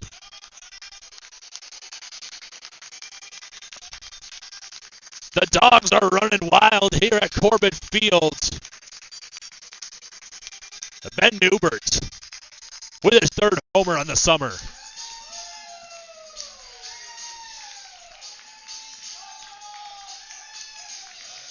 Again, you cannot make mistakes with the man with arguably some of the best hair on the team. He will make you pay. A 2-run shot makes it 13-0. 3rd consecutive inning with multiple runs for the Dogs. Another massive shift on Chris Monroe. First pitch. There's an eephus. That has to be the first eephus pitch we've seen. And it goes for a strike on Monroe. Nice reaction from the crowd, but we have 3 fielders. Brown shading the foul line, Beavers in shallow left fields. There's a much harder thrown pitch for ball 1. And we have Kumbo shading shortstop. A little bit more of a rover / shortstop position. And he's getting a lot of respect deep from the center and left fielder. McCreary goes back to the eephus. Missing for ball 2. Again, if you don't know what an eephus pitch is, basically a lob. Trying to fool the hitter with slow pitching and location. Goes back to it. Monroe plays along this time. He'll foul it away. Can't quite see much movement. Not sure. Probably not a knuckle. A pitch that's coming in at roughly 50 to 55 miles per hour. See what McCreary does here. It's the 5th of the at-bat. Goes hard in. Missing for ball 3. trying to make an adjustment. Again, the Trappers, after going pretty deep in multiple ball games against North Iowa, are below on pitching. They're trying to make the most of what arms they have available. It's a full count. Fastball. Monroe just gets a piece of it. It's Monroe.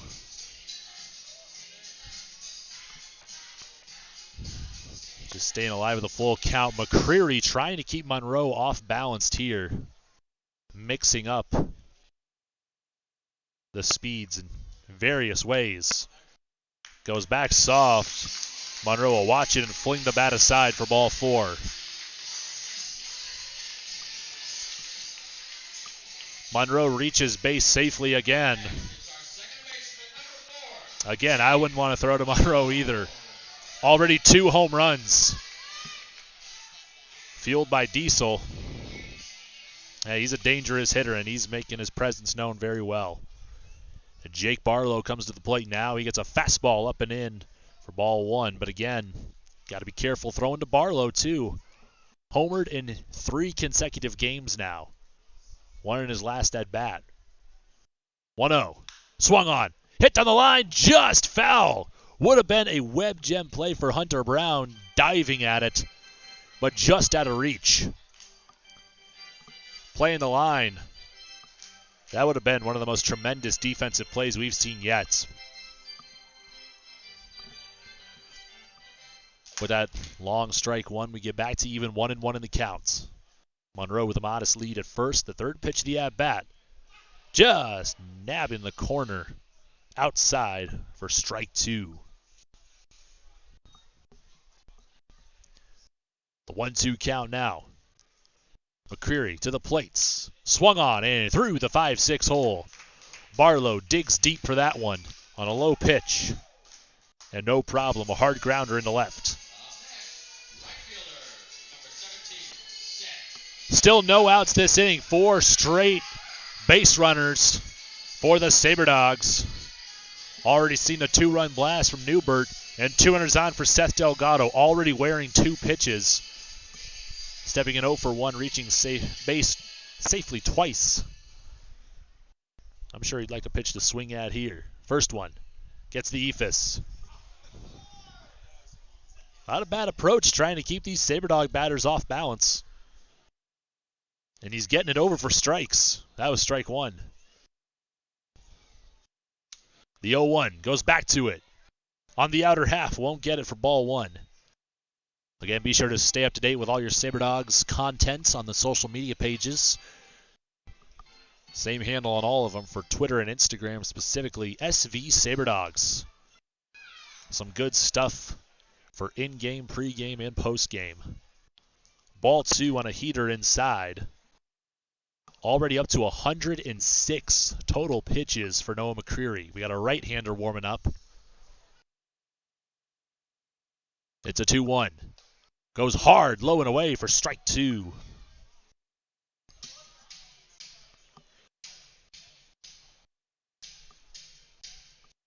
One soft in, hard away. And the 2-2. McCreary fires a fastball. Delgado just tries to stay alive. And a high grounder will finally get out number 143. I think with the slow windup, he was anticipating that eephus again, but just threw the end of the bat at it. Bit of a frustrating play for Delgado walking back to the dugout.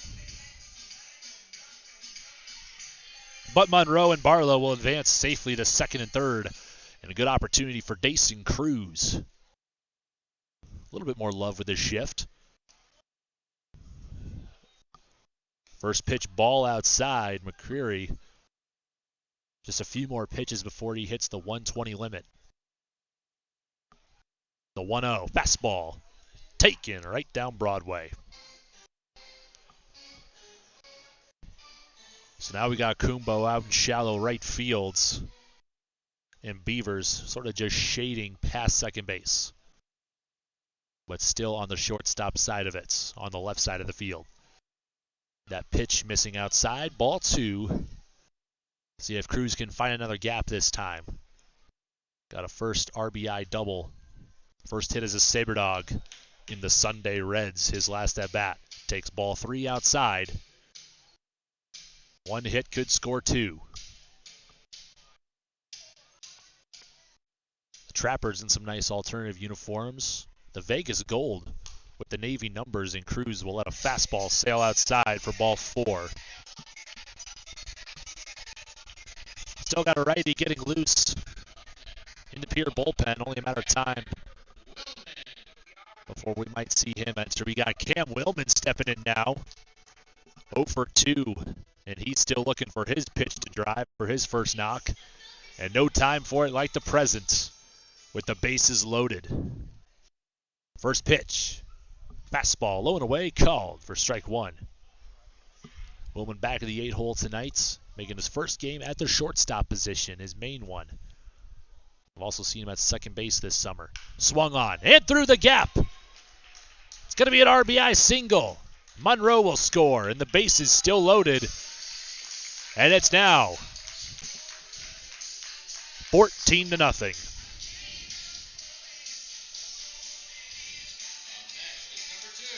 Clean piece of hitting for Willman. He'll drive in another run. Been at his best offensively with runners on base. And it showed there once again. We'll go to Dustin Mertz now. You really don't want to leave too many runners on for, I would say, any of these Saber Dog batters. All of them impressive in their own rights. Ball 1 up and away. Again, Coach Kieran. 2 league titles in the Pioneer Collegiate Baseball League. 1 regular season title in the Prospect League. The Lafayette Aviators. This one down the line and fair. Might be extra bases. Mertz rounds first. 2 runs will come home to score. A 2 RBI double for Dustin Mertz. Hard grounder Brown shading that line. Still hit that hard, not a chance. Once again goes all the way near the warning track in left field, and this might be it for McCreary. Coach Habiger heading out to the mound.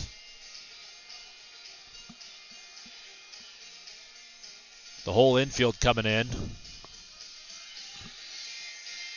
2 runners on, second and third.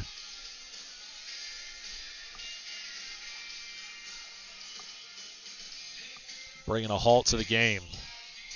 Once again, I want to thank First Western Bank and Trust for being our official broadcast booth sponsor for all the home games as well as your daily pregame segments of Dogs Daily. Hoping eventually to introduce you to each of our Saber Dog players today. Once again, you'll get to know Coach Kieran very well and his dedication to this year's summer team. But also introducing Chris Witzke. Only a matter of time before we'll introduce Colin Norton, the assistant coach, getting in just this week. But we'll get a new pitcher, and we'll meet him coming up next after the break. It is currently 16-0. Souris Valley leads with 2 men on and 1 down. More baseball after this on your home for Saber Dogs Baseball.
Anthony Barraza, number 18, rifling a fastball as you see it there.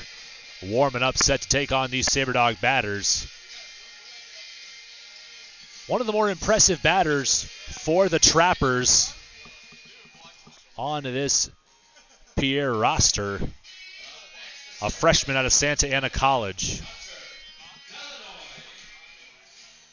Let's see if he can get the Saber Dogs out of this jam here. We got Hunter Delanoy coming up to the plate now with runners on second and third. Still not a good position to be in. And the first pitch in there, called strike one on Hunter Delanoy. 1 for 3 thus far. Still with one down. Trying to get a job done.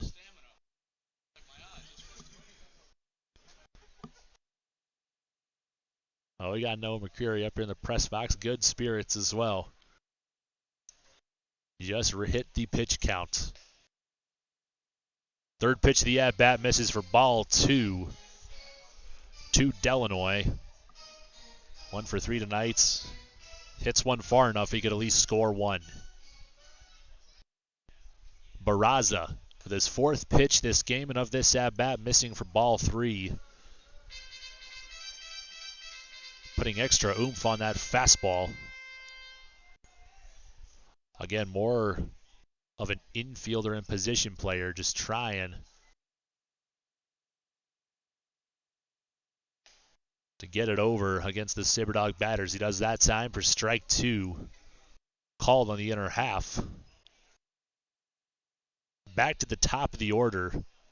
Led things off with Demeter, so once again, we're going to be batting through the order for Souris Valley. Very impressive once again.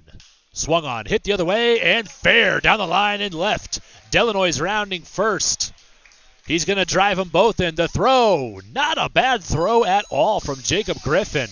On the money. But Delanoy beats the throw for an RBI double. That's good placement. Going with that fastball in the full counts. Driving them both in. And we're back through the order now. Davey Demeter at the plates. 1 for 2. Led things off this inning with a walk. One down, man on second. Backs off the plate again on a fastball right in the chalk for ball 1. Once again, the Saber Dogs and Trappers will be off tomorrow night. The first off day if you don't count that rain delay.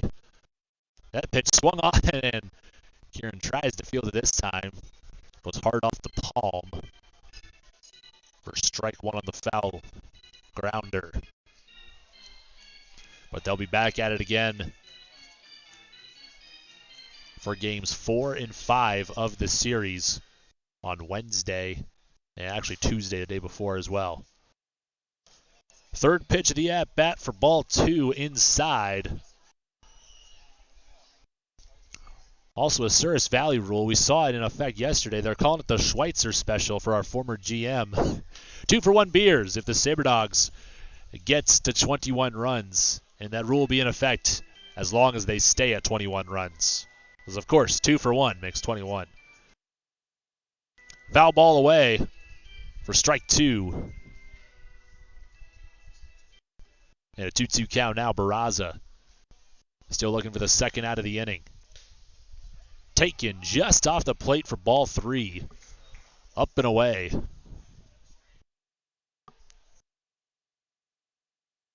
Another full count. And back-to-back at-bats for Barraza. Already up to 11 pitches this inning. The 5th. Paints the corner for strike 3. Execution on what was the 6th pitch of the at-bat, actually. But that's not a bad fastball from Barraza. Blows by Demeter for out number 2 finally, and we will go now to Ben Newbert. 2 for 3 with 3 runs batted in. Now, like Michael Bublé, he's feeling good about the day. I'm sure he wants to keep adding. First pitch. Curveball. Throwing the off speed. Missing for ball one low. Almost gets the breaker over for a strike. But Newbert will work ahead. Barraza resets. The pitch. Missing inside, and it's a wild pitch. Delanoy will easily advance to third. Again, Barraza. One of the better starts offensively for Pierre. More of a hitter than a pitcher. Hit one out past the green picket fence at Bancroft Memorial Park. Drove in 5 runs there as well. Newbert, good crack at the bat, but just didn't get enough of it. He'll foul it away out of play. It'll be very exciting as well. It's a very classical, and from a nostalgia point, very aesthetically pleasing baseball field to be at for home of the North Iowa Raging Roosters. That's a crack of the bat. Might be broken for Ben Newbert, but he'll trade it in for an RBI single the other way.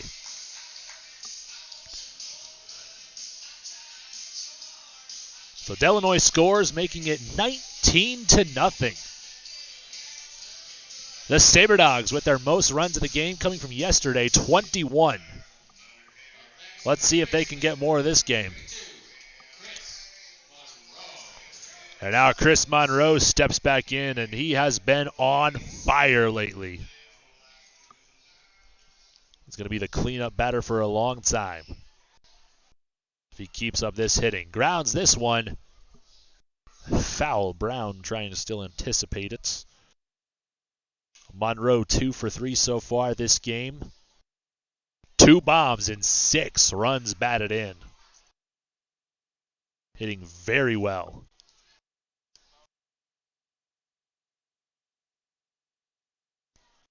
So after the foul ball, it's a long strike one. Newbert still on first, 2 away. Getting a lot of respect from these fielders. And Barraza trying to throw him the inner half, trying to make him hit it towards those fielders. Alex Crouch standing on deck for Jake Barlow. We'll see if he can reach the plate this inning if Monroe gets on. The 1-1. Low, ball 2. So make that the most home runs we've seen in a game. Yesterday it was 4. They've already eclipsed that with 5. 2 from Monroe and 1 each from Mertz, Barlow, and Newbert. Now a 2-1 pitch to Monroe. Takes that one. A little too inside, but not a bad take from Monroe. Strike 2.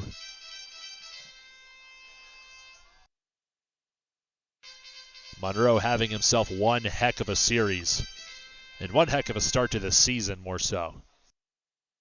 Barraza checking the runner, a very modest lead for Newbert. The 2-2 to Monroe. Taken just below the knees. Fastball inside and at the shins for ball 3. It'll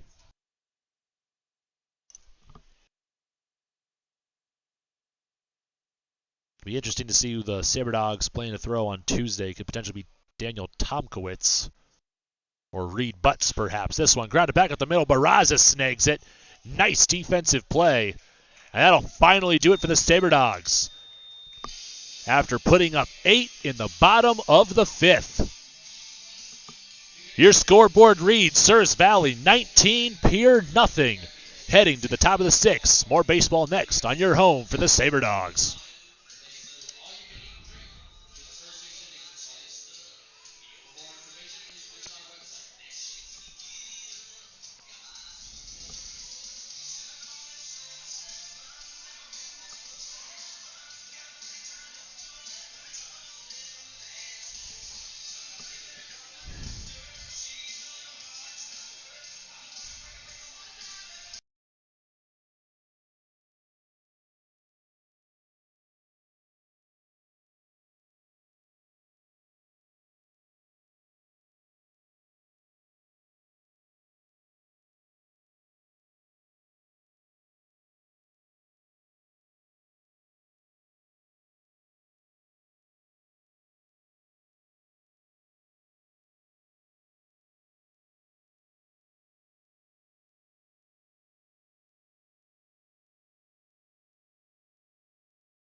Reese Basinger making his Saber Dog debut.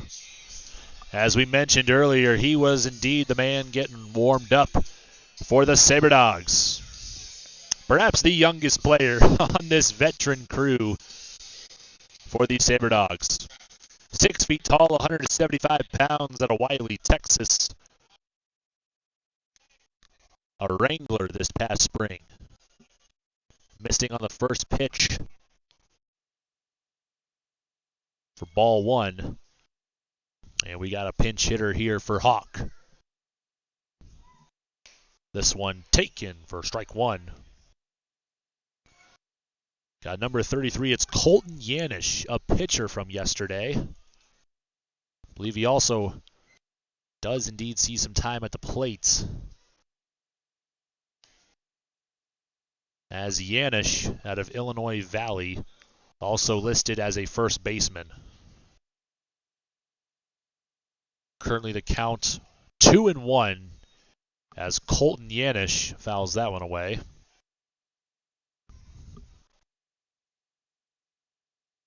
So he also listed at first base. He could potentially be heading out there as well. And a big swing and a miss. Reese Basinger in his first at bat as a Saber Dog gets the strikeout.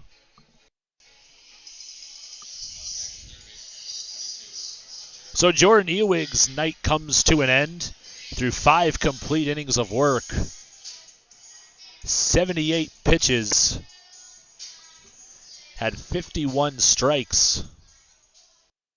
And 21 batters faced this pitch. And Hunter Brown gets this one off the toes on a foul ball. And yeah, that one didn't look like it tickled. That one might have stung a little bit. So Ewig only yielding what we have as 3 hits in the stat column. Got 6 strikeouts through 5 innings and only walked 1 batter. A whip of .8 this game, left 6 runners on base. Trapper's only an average of 150 against him this game. It's an 0-1 count currently to Brown. Basinger. Second pitch slider. That thing was a beauty.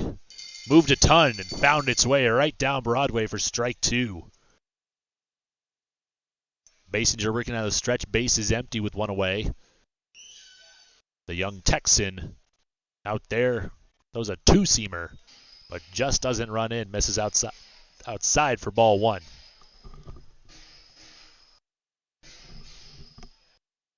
One to the count now. Basinger resets 4th pitch. Popped up towards the right center gap. And Delanoy has no problem with it. Out number 2.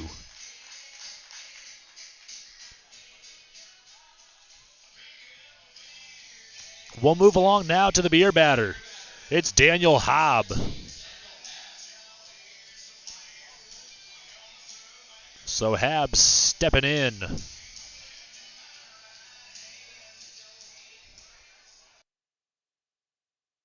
Currently 0 for 2, takes the first pitch for strike 1. We are in the top of the 6th, 19-0. Between the next 4 outs offensively, the Trapper is going to need to find a way to get 10 runs before the Saber Dogs get another to stay alive in this one, or else they could be facing 3 consecutive 10-run rule games. It's an 0-2. Sit down in 3 pitches. Reese Basinger, welcome to Minot. A great pitching performance in his first inning of work. Only showing 12 pitches and not allowing a single base runner. Saber Dogs coming up to bat next with a 19-0 lead over the Trappers. Can to keep our loved ones safe, and they do everything to keep us safe. Seatbelts save lives. It's an indisputable fact, and buckling up is something we all can do. Buckle up, Dad. Seatbelts save lives. Buckle up. Every trip, every time. Brought to you by the North Dakota Department of Transportation through Vision Zero. We all protect what we love. It's instinct. We do everything we can to keep our loved ones safe, and they do everything to keep us safe. Seatbelts save lives. It's an indisputable fact, and buckling up is something we all can do. Buckle up, Dad.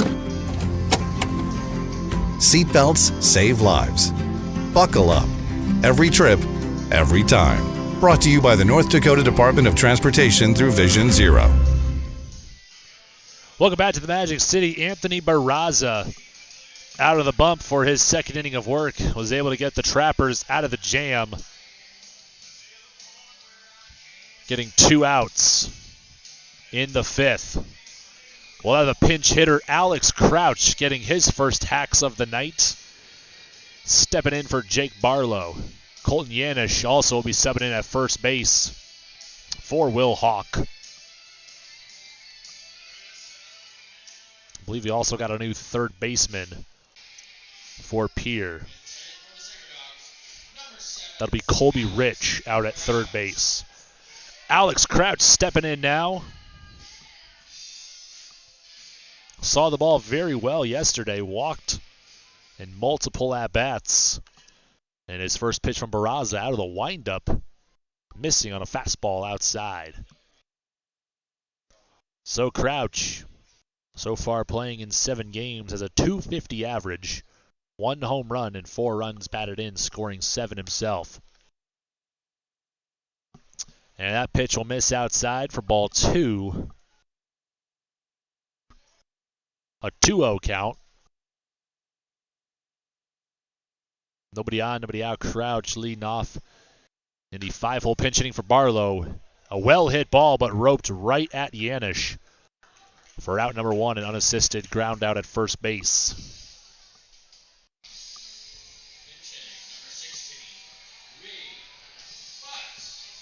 And don't touch your dials, you're seeing that correctly. A pitcher, Reed Butts, getting out in the batter's box for his first at-bat in the Sunday Reds. Barraza in the windup. Reed Butts with a big swing and a miss. Again, Reed Butts a PO, and he's getting his first at-bat this summer. I'm sure he's been clawing for this opportunity. He's choking up, and he's ready to go. Swung on, gets a piece of this one. It's fouled away. Barraza working well ahead in the count, 0-2. Butts still digging in. See if he battles here with 2 strikes. A great character for the team. I think this place will come unglued if he gets a base knock. Fouls another one off. He can battle with 2 strikes. So Reed Butts, a good chance he could be tomorrow night's starting pitcher. As aforementioned, Coach Kieran and I had some flu issues the past few games, but also Butts was no stranger to that. But out there hitting, the junior out of Rockford, Illinois. I believe he could be ready to go with another start very soon. The 0-2 to Butts. Grounds it. Chopped foul. Butts is up there ready to hit. 0-2 in the count, but fending off pitches left and right. You'll love to see it. Drawing a 6-pitch at bat. Another 0-2 offering. And he'll watch this one skip in the other box for ball 1.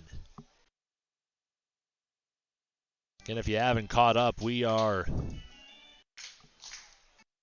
still making our intentions very clear. The Saber Dogs trying for the first time in Expedition League history for back-to-back championships. And they have been on a roll lately.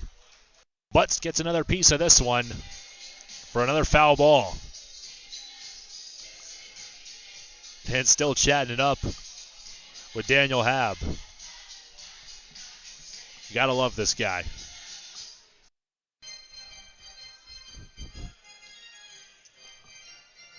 I think he's actually checking with Hab to make sure he didn't hurt him on the foul tip.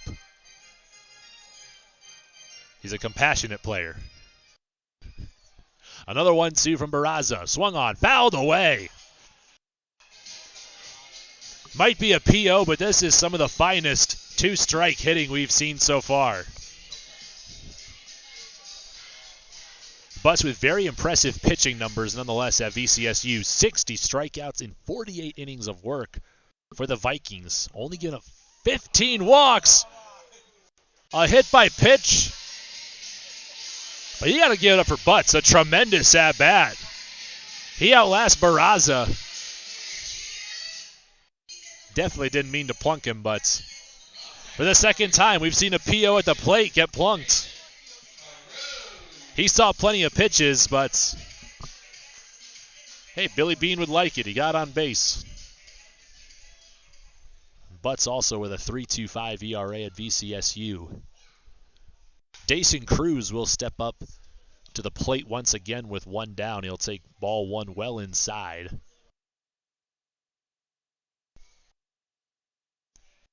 Still a slight shade. Butts with the lead. A hard step, but doesn't attempt. Ball two outside. And a 2-0 count for Dason Cruz. Barraza. The check and Butts. Still 2-0. Cruz just keeps the bat on the shoulder, letting that one go by low for ball three.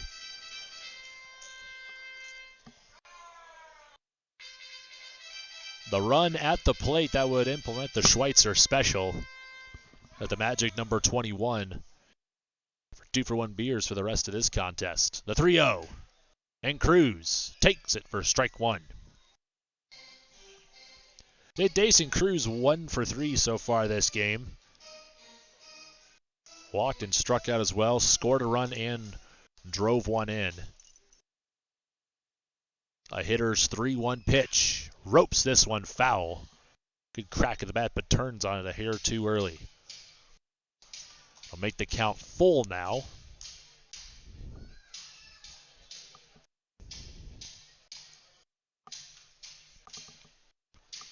Cruz steps back in with a full count. Barraza sets for the payoff. Two more players heading out to the Trapper bullpen as the pitch is in, well outside for ball four. Cameron Willman will step back up to the plate, 1 for 3. Also walked, scored 2 runs, and an RBI. Plenty of players I've mentioned that could play the middle infield positions, but also plenty of players that could bat and I believe find success at all parts of the lineup. So regardless of where you're at in the batting order, you still got to have confidence in your abilities, as these Saber Dogs have been very well offensively. And Colby Rich just won't come up with that one. A grounder to third. And it will be an E5. Everybody will be safe as Rich gets tagged with the second Trapper's error of the game. Dustin Mertz steps back up to the plates. Another impressive game for him, 2 for 3 with a double and a home run. 3 runs batted in, 2 runs scored, and a big opportunity to get more stats. As that pitch misses low and outside, ball one. Dustin Mertz's stats are going to look really good after this game on the season. 421 average. And an OPS of 947. Just gets around this one. The knob of the bat for a foul ball. Strike one. Mertz with 2 doubles. Actually make that the 3rd this game on the season. 1 home run. RBI total now up to 4. Barraza resetting from the stretch. First baseman in on the green of the turf. That pitch fouled straight back for strike 2. Another exciting game here for these Souris Valley Saber Dogs. Once again, thank you for tuning in to our broadcast. Be sure to subscribe to us on YouTube. Stay notified every time we go live from Corbett Fields. Next time will be Tuesday. That pitch just below the knees for ball 2. Once again, Tuesday and Wednesday, back out live at Corbett Fields. 6:35 first pitches. And then on Thursday, the Saber Dogs will make the trip south to Pierre to take on the Trappers once again at their place. This pitch swung on, crank deep the other way, down the line, and fair off the fence. And everybody's going to have to catch up. That's going to be the longest single of the season. Willman races to third, and 2 runs will score. You have your Schweitzer special.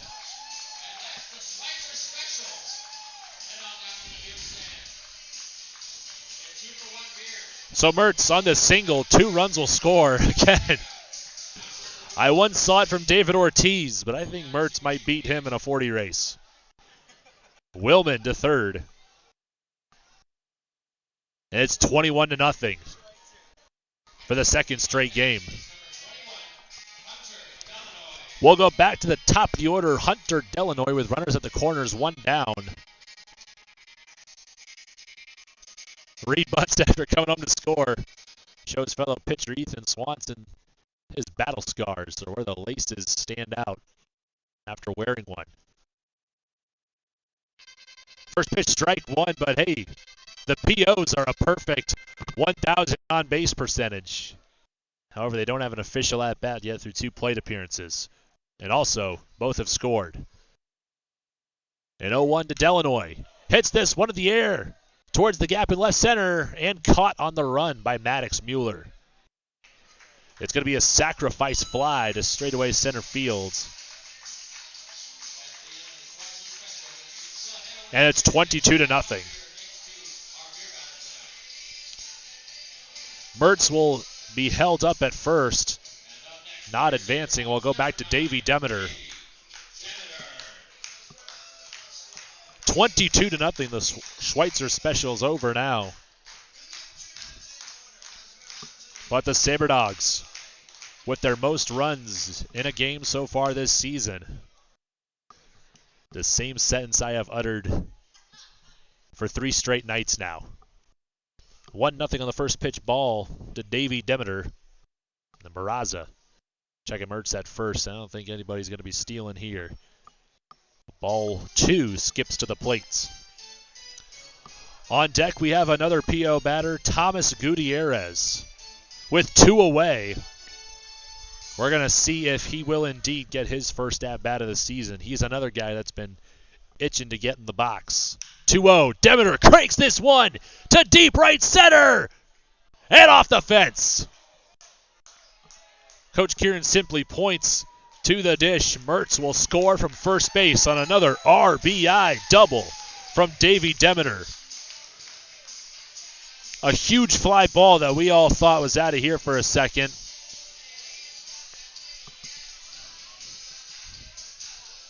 But it just stays in. But more great hitting for the Saber Dogs. And that will bring up Thomas Gutierrez. Next, for the Saber Dogs, number 11, Thomas Gutierrez.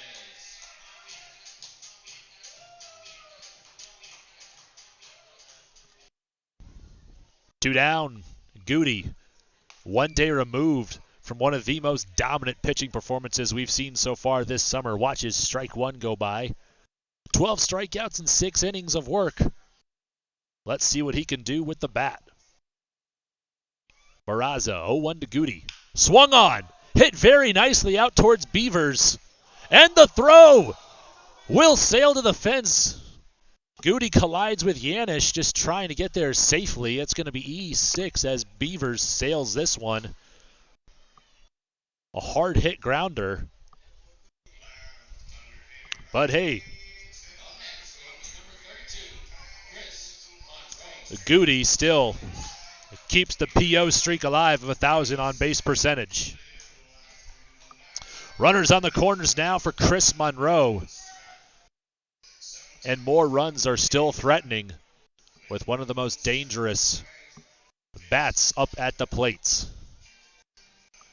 Monroe 2 for 4, both of his hits homers. First pitch, grounds it towards short. Beavers makes a great play. The long throw to first, not in time. An RBI single for Chris Monroe. That time the shift did not play. In fact, was counteractive that time for Beavers. Had to make that throw from shallow left field. Was in fact a great throw, but from that distance, that allowed that much more time for Monroe, who in fact does have a lot of hustle, to beat it out. 24-0 now. First pitch, ball one to Crouch. Led this inning off. Another inning where the Saber Dogs bat through the order. The 1-0 in the count currently for Crouch. This pitch right in the chalk inside for ball two. Your guess is as good as mine for who we should call the player of the game in this one. An all-out team effort. And 2-0. Swung on! Hit a ton! And put your shoes on, Justin. You can go get it. It's out of here. A 3-run bomb for Alex Crouch, his second of the year.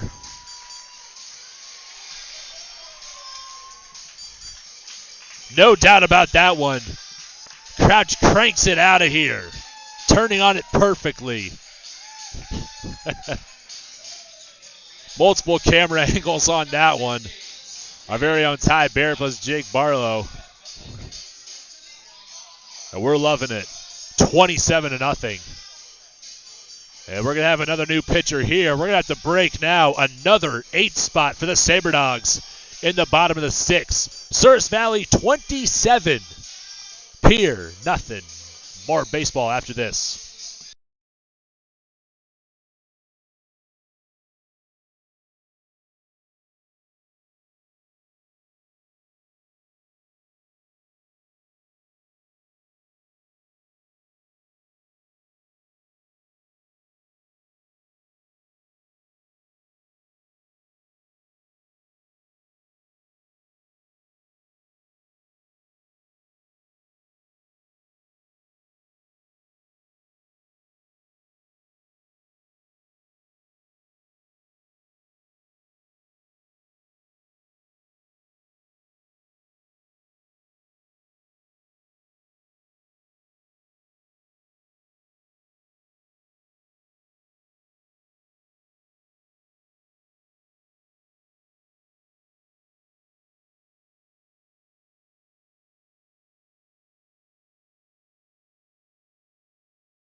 Welcome back to the Magic City. C.J. Kumbo moves over from second base to try to get the third and final out for your Souris Valley Saber Dogs.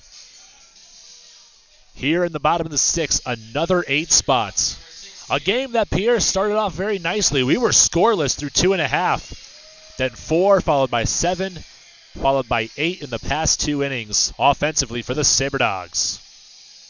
So now C.J. Kumbo back on the mound. Reed Butts. Already hit by pitch once. Kumbo almost wears another. He jumps out of the way. I don't think he wants to wear another. He was already showing off the laces to his teammates earlier. Kumbo, another freshman out of East Meadow, New York. A Spartan out of St. Thomas Aquinas College. Another primary infielder. Luis Pelayo, not getting the day off entirely. He'll head out to the first baseman's coaching box to coach first. And over at third, we met him today on Dogs Daily. It's Chris Witzke.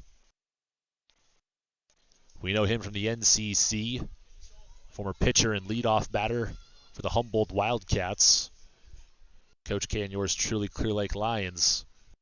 A little bit of rivals, but definitely good competition back and forth. And the fourth pitch of the at-bat, that one actually might be the third for ball 2. Fun fact about me and Chris Witzke, though, first time I saw him, yes, we played against each other, hit a home run off of him. And then Chris made me pay for it by striking me out 2 times in a row. Ball 3 missing low to Reed Butts. But don't get me wrong, Chris still a tremendous player, and it's very exciting to see him transition as a coach this summer for Souris Valley. 3-2 the count to Butts. Kumbo missing outside for ball 4. Butts still has a perfect on-base percentage of 1,000. 390 for the second straight time. Dason Cruz steps back into the box, 1 for 3. Cruz with an on base this game of 600. Also drawing a pair of walks. First pitch, slider. Breaks in there pretty nicely from Kumbo. Called strike 1. 27-0. You are reading that scoreboard correctly. This pitch, another slider, low and away for ball 1.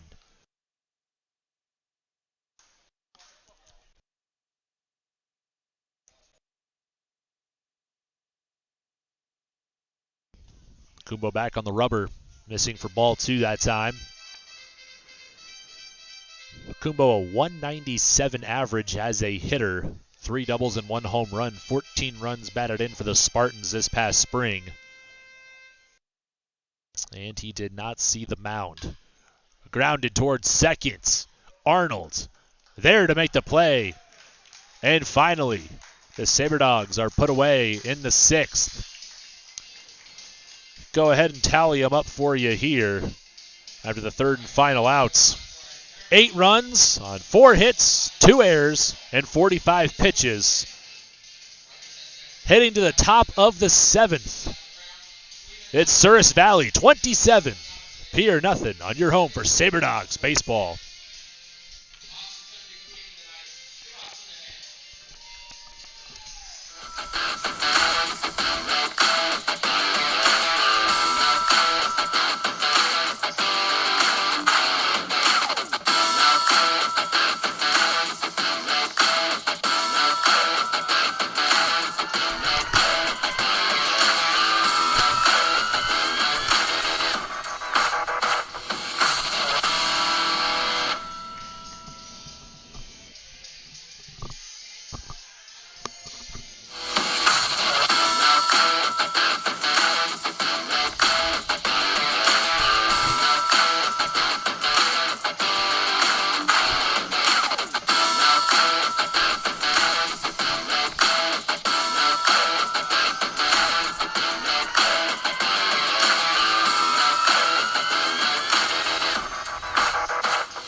Welcome back to the Magic City. Tyler Elliott gets his 2nd appearance on the bump tonight for the Saber Dogs. So the night will come to a close for Reese Basinger. A brief but effective debut in the baby blue, navy, and red. Bert Basinger, through 1 inning of work, faced 3 batters, retired them in order, struck out 2. As Elliott, a senior out of Prineville, Oregon, and Montana State Billings, had a 5.19 ERA, 35 innings pitched, struck out 52 batters, and only walked 13. Already made his first appearance on the road at Red River. Didn't quite go the way he wanted. Gave up 2 runs to the Pilots. In the Saber Dogs' lone loss on the year so far. And now stepping in 0 for 2, Preston Lau. Check swings at that one. Could have went around. It's called strike 1. The Trappers need 18 runs before 3 outs to stay alive in this one before the 10-run rule comes in effect. Second pitch fouled away. And it's strike 2, Tyler Elliott quickly working ahead now. Should the Saber Dogs hold on to this one, it will be a match so far of their biggest win streak on the season just yet at 4. Ball 1 missing outside, and again, the Saber Dogs just keep getting better and better as this series carries on. 27-0. Here's the 1-2 pitch. Just missing, trying to paint that corner low and away, ball 2. So again, Tyler Elliott, pretty effective strikeout pitcher up and down the pitching staff. Just guys that know how to strike out batters. Coach Kieran likes that. Swing and a miss. Strike 3, out number 1. Base is still empty here. Lau relays what he sees in the box. For another pinch hitter here. Coming in for Maddox Mueller, it's Caleb Hay, another batter out of OUAZ. First pitch, rifles a fastball, strike one. Another impressive game, but I think in the postgame coming up, it's one thing to go off tonight, but it's another to go off for the entire series so far. Homering in 3 straight games. We're going to try to get Jake Barlow up here, get his thoughts. Second pitch called, strike two. To Hay. Hitting for Mueller. And the third pitch. Just missing on a slider outside. Ran a little too much. Mertz was set up, didn't look too bad, but keeps the bat on the shoulder. Ball one. Elliott resets. 1-2. Fastball at the letters. Ball two. Once again, don't forget to follow us on our socials at SV Saber Dogs. Plenty of great content during the game and after, as well as leading up to it. 2-2. Taken! Strike three! Love the punch-out motion. Looks like a literal punch-out in the uppercut. And we got another pinch hitter here for Jacob Griffin. Logan McKeever, the starting pitcher in last night's affair, coming in to get his first hacks of the nights. Swings on this one, an inside-out grounder towards Willman at second, and that is the ball game. Souris Valley stays dominant, and the Dogs stay hot. Your final score, 27-0. The Saber Dogs, once again on a 4-game win streak, and they'll be back on Tuesday to take on the Trappers at 6:35. Before then, we still got a post-game show coming your way in the First Western Bank and Trust broadcasting booth. And we'll be back with that momentarily with Coach K and your player of the game. Once again, final score, 27-0. Saber Dogs win.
And we're back here in the First Western Bank and Trust broadcasting booth. And we're talking with tonight's second baseman and more than just the player of the game, kind of the player of this series. 3 straight games with 3 straight home runs. Jake Barlow definitely starting to come through now offensively. What do you think's been doing well for you at the plate? I started off slow, but I was swinging at bad pitches, getting myself out a lot. I think really just trying to focus on swinging at good pitches, that helps a lot. You get a good pitch to hit, you just don't miss it. Absolutely. Now, it's been a lot of fun watching around the bases for sure. A lot of those balls hit, I'm pretty sure we all had no doubt about, but definitely a lot of guys, Coach K included, especially also more teammates, definitely give you a lot of credit, having you around, a lot of fun. A good guy to have in the clubhouse and in the dugout. It's also been showing that on our socials too. Just kind of tell us, do you take a lot of pride in being a good teammate? Oh yeah, I really love being a good teammate. Like today, I let Alex hit for me, and he showed out, hit a home run. It's all about being a good teammate, and it's a team effort, but yeah, love being a good teammate. Yeah, we definitely love you more than just for that, having you here in the Magic City. Definitely showing the Magics as, definitely one of the most prolific careers at Delta State history. So, what are you trying to get kind of out of this season? Obviously you want to win the championship, but are you trying to, extend your career beyond this? Yes, sir. Well, I'm just gonna play as hard as I can every day, and keep trying to, do good for the team, and whatever happens after that, we'll go along with that. But I really don't have any strong plans yet, so we'll see what happens after the season. Well, we definitely hope to have you around as long as possible. Jake Barlow, our player of the game, as well as probably could have been the past 3 games as well. Once again, congrats on another great performance. Yes, sir. Appreciate it. Y'all have a good day. As once again, Jake Barlow's numbers on the night: 3 for 4, 2 runs scored, and a home run with 1 run batted in. And we welcome the skipper, Coach K, back in the game, and it has been one heck of a series, Coach. 27-0 tonight's final score. Yeah, it was really good. 27-0. So boys get the day off tomorrow, and then back at it again Tuesday, Wednesday. What are you kind of going to do? Where's your focus going to be at over these next few days? Well, tomorrow, we haven't really had an off day yet, so it'll be good to have an off day, and then just come back, keep doing the same thing, rinse and repeat, rinse and repeat, rinse and repeat, rinse and repeat. No doubt about that. So 2 more games at Corbett Field, Tuesday, Wednesday, and then you'll be down for 1-game road trip just south of the border to take on the Trappers. So, again, not a whole lot can be said. 27-0, that scoreboard isn't lying. Any final thoughts, Coach? We played really well. I love it. Coach K, congrats on once again matching your winning streak at 4 this year. Thanks, man. Appreciate it. Go Dogs. Once again, 27-0. Mitch Kieran on the broadcast tonight from my broadcast producer, Mr. Justin Levy. Another great performance, as well as our PA guy, Jacob Flesher, keeping the excitement for another very exciting game of baseball. And for off-the-field excitement, we want to thank Ty, Drew, and Kobe for all their great work, keeping the fun. That is the experience here at Corbett Field. So if you haven't yet, be sure to come on down to the Magic City. You're not going to regret it, especially if the Saber Dogs are playing baseball this well. They get to 8-1 on the year after this 27-0 final score victory over the Pierre Trappers. I want to thank you for tuning into the broadcast, and have a great night.